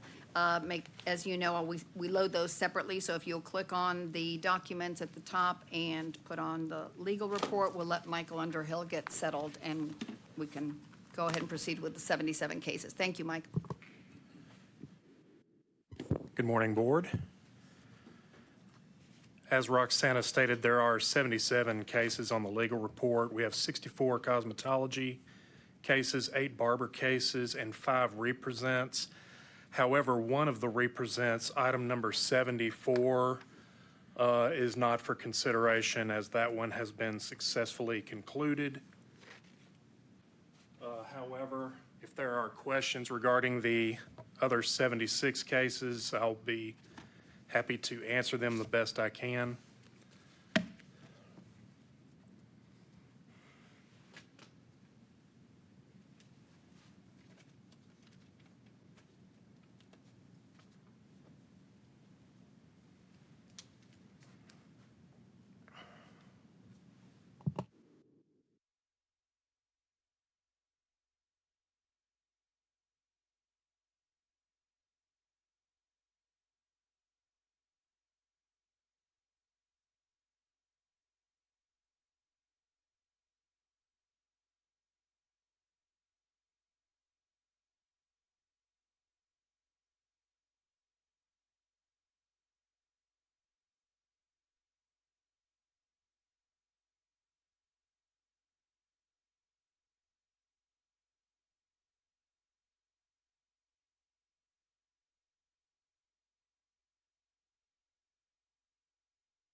There was one on here, I don't remember the number, but something about license suspension.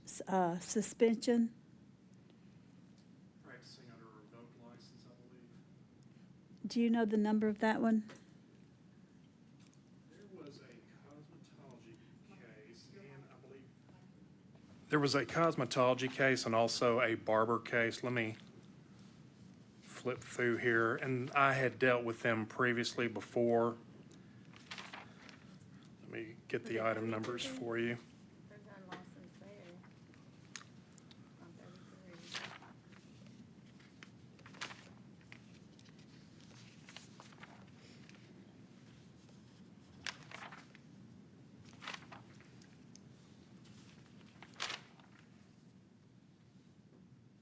That would be cosmetology item number 29. Yes, where the recommendation is a referral to the Attorney General's office. And I also have one under the Barber cases at because I had dealt with that person before as well.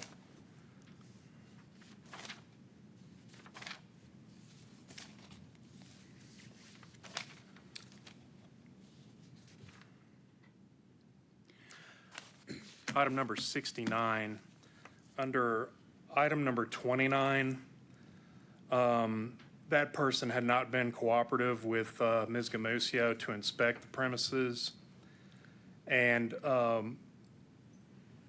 we had dealt with her previously under another case.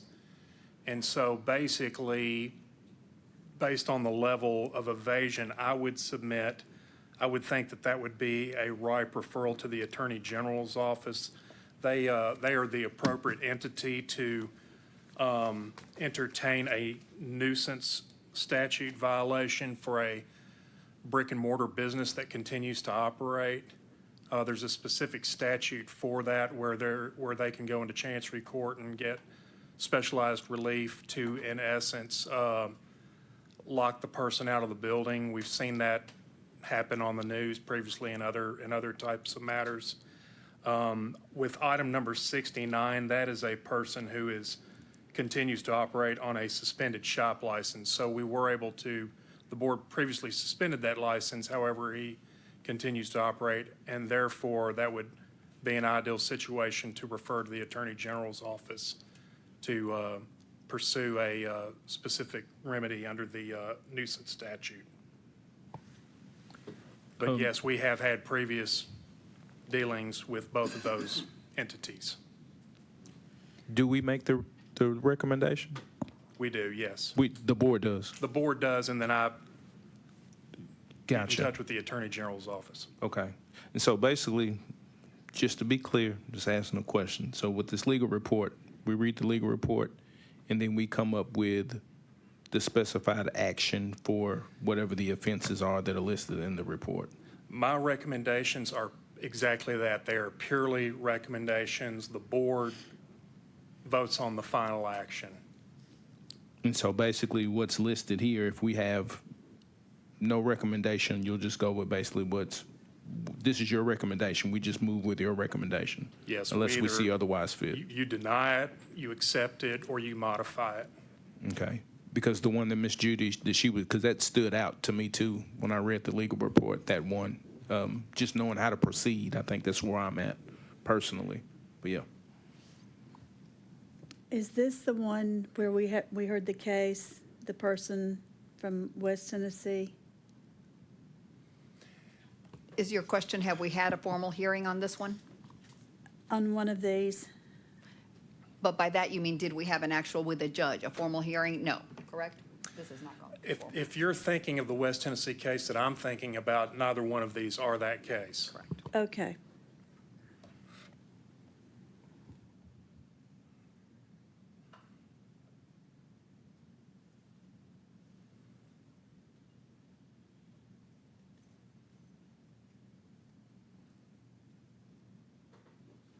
Those are the, And Chair Russell, absent any further questions, I would move for a motion to accept the legal report.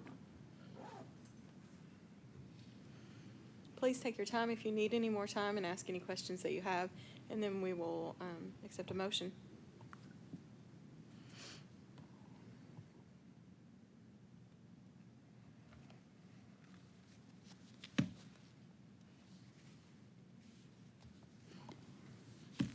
those two were the only ones I had any questions about.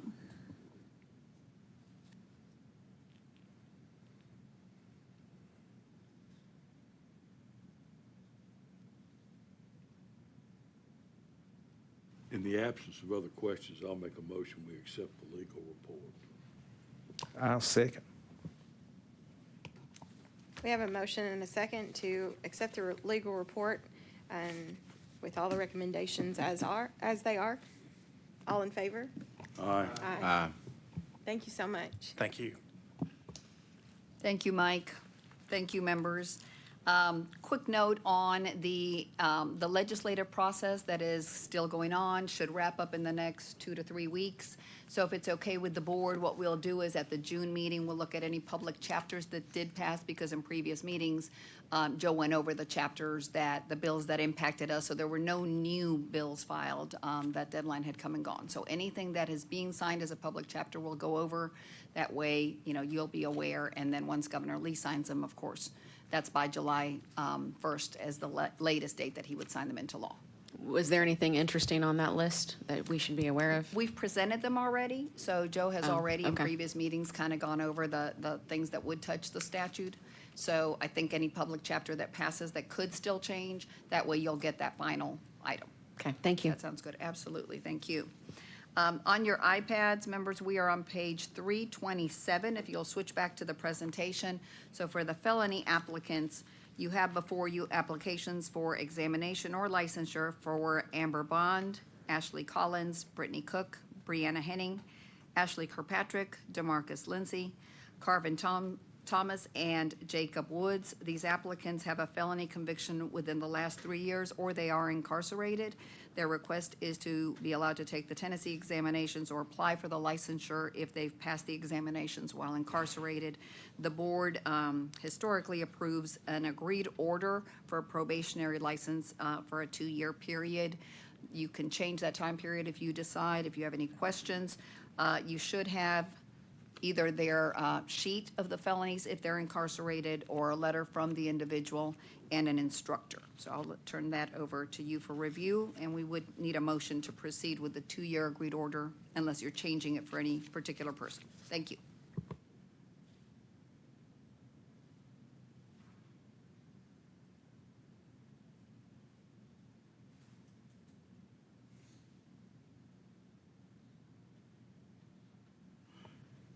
I make a motion, we accept these applications for licensing from these incarcerated individuals.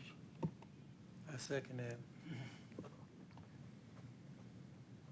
We have a motion and a second to accept these felony folks for either licensure or for testing, whichever is applicable. All in favor? Aye. Aye. I will say, I will abstain from bond, and yes to the rest.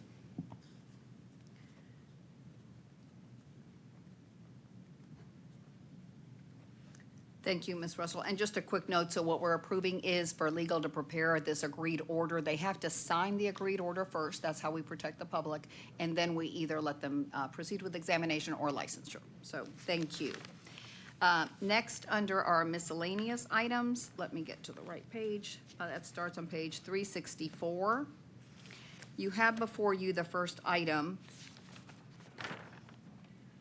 This is a request for an approval of a Mississippi continuing education session pursuant to Tennessee Code annotated 62-3-124B. This request is from Mr. Marcus Hobson.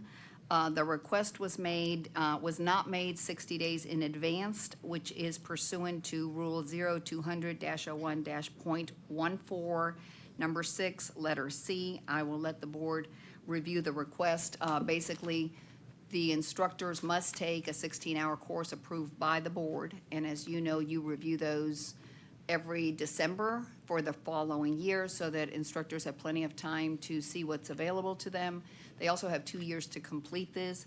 The statute does allow for a course to be reviewed by the board, and then in rule it says that that must be presented 60 days in advance. I point all that out only to say that the board has never accepted or approved a request like this, but I'm happy to turn it over to Ms. Russell. You're seeing his certificate, so he has attended this course, but obviously it's not the course provider asking for the approval, it's the instructor. As we look at this case, I think just basically, knowing that we have always approved these 60 days in advance, I am not comfortable looking at this in retrospect and approving this. We are setting the precedents moving forward, what this would look like for anyone else. We have had no chance to evaluate the classes that were offered, who was offering those classes. And while I agree that usually the education that you receive from hair shows or the like are very valuable. That does not necessarily mean that it meets the requirements for continuing education for an instructor.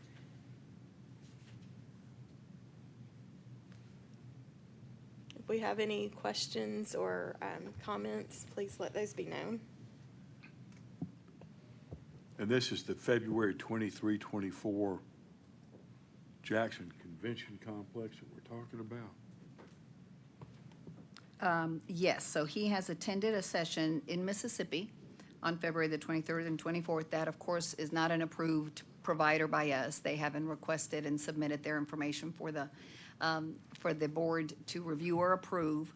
To Ms. Becky's point, if we reviewed them in advance, we may be able to ask the providers for more details.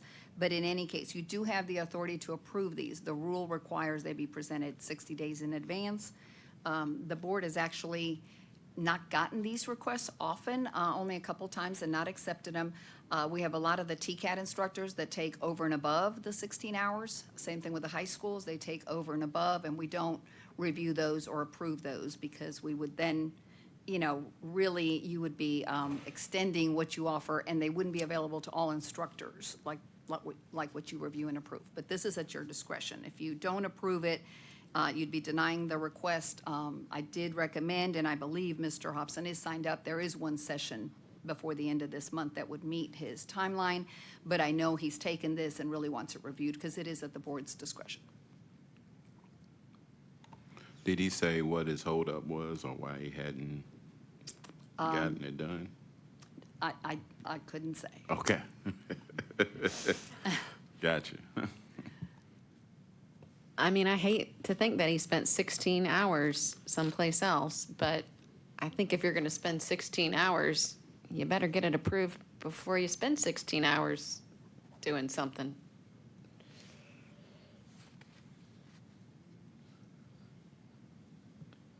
Sorry. I make the motion to deny. I'll second. I don't think we know enough about this to approve. We have a motion and a second to deny this as the 16 hours of continuing education. All in favor? Aye. Aye. Thank you. Under your miscellaneous, you have one more item. This is a request to approve testing for Ms. Lee Thai Than Nguyen based on education outside of the United States and current request to take the exams. Ms. Nguyen applied for reciprocity on July 6, 2023. You have before you all the information regarding that request. She presented the reciprocity information with a license from North Carolina. The regulatory board for North Carolina confirmed that this individual is not licensed in their state. Because records that were provided were not factual, that is the reason that it's coming before you for you to approve for her to take the exams. If the board approves it, she would still need to take the 2 exams and pass them in order to obtain licensure. But at this time, given the documents that were not, they didn't meet North Carolina's true licensing information, I have to bring it before you.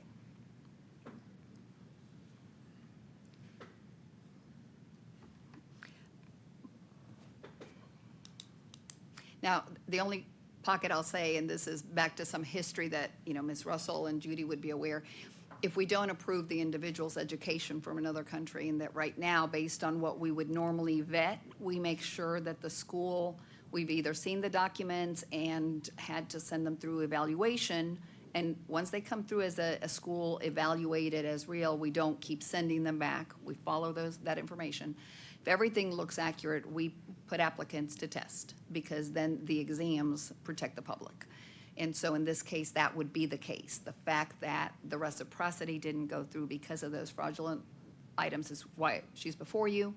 But the downside if we don't approve her to test is, of course, then how does she have a path toward licensure in Tennessee? Have we, go We ahead. see a certificate of completion, and it has a breakdown of the hours that she has spent in those areas. Can we confirm that this document is true and accurate? The one from Vietnam? Mm-hmm. We have sent many documents to be evaluated, not only from Vietnam, but other countries, and this school has been evaluated and returned, but we personally wouldn't be able to verify that it has. But once a school has been put through evaluation, we don't keep sending the documents back through. Have we seen other instances of license transfers from North Carolina specifically that aren't accurate? We have. Some of it has to do with name similarity. It is actually a large issue, and we're getting ready to do another state's massive audit with the situation going on, so yes.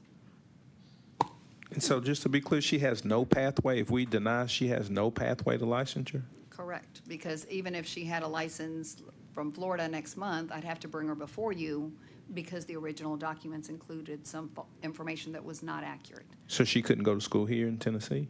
She could. Yeah, she could. I apologize. So she does have a path to licensure? yes, But she has to go to school first? Yes, if you don't accept her education from her country, she would have to go to school here or obtain reciprocity somewhere else, and then we'd have to figure out how do we vet that that's accurate. In the past, we've had situations where we weren't quite sure, but we felt that if they could pass the test. So with that being said, I'll make the motion for her to test. I will second that. We have a motion and a second for her to be allowed to take both exams. All in favor? Aye. Are there any opposed? Oh, sorry. Any opposed? I'm a no, too. Okay. So we have David McElreath and Marquise Martin as no's, and we do 1, 2, 3, 4, 5, 6, 7. Still have 8 for quorum, and so the yes pass, and she'd be able to take the exams. Thank you, members. Will you keep us posted on the reciprocal issues? Absolutely. Yes, we will be doing research, and the state that it impacts, I'll bring it before the board, yes. Thank you. Members, I think our last item, before we make sure that no one has any questions, is the director's report. This is on page 381. Our financial records through February 2025 shows a deficit of $11,982 with a current balance of a surplus of $1,169,657,000.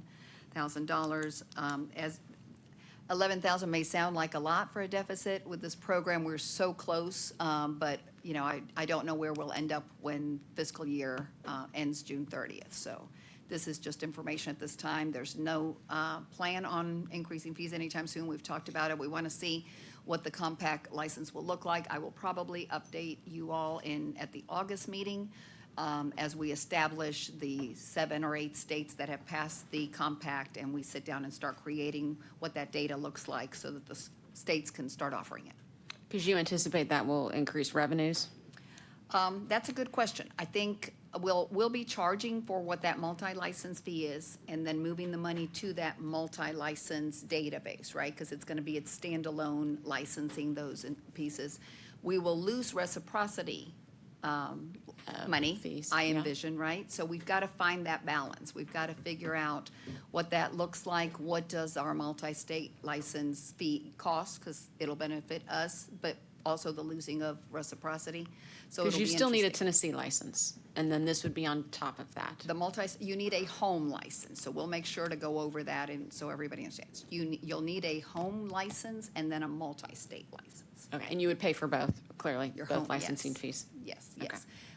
I want to make sure that we've wrapped up before I lose our quorum with Mr.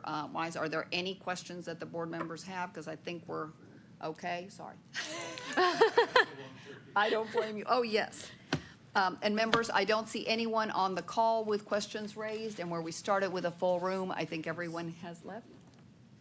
Tanika did raise her hand again, but I don't know if it was another mistake. Yeah. Ms. Turner, did you have a question before we end the meeting? No, it was a mistake. Okay, I apologize. thank you. Becky, if you're okay with the meeting ending? I'll need a motion to adjourn. I make a motion, we adjourn. Second. Thank you, and we are wrapping up at 1:05. Thank you for waiting, Mr. Wise. We've got quorum and no questions. Thank you, members. Great meeting.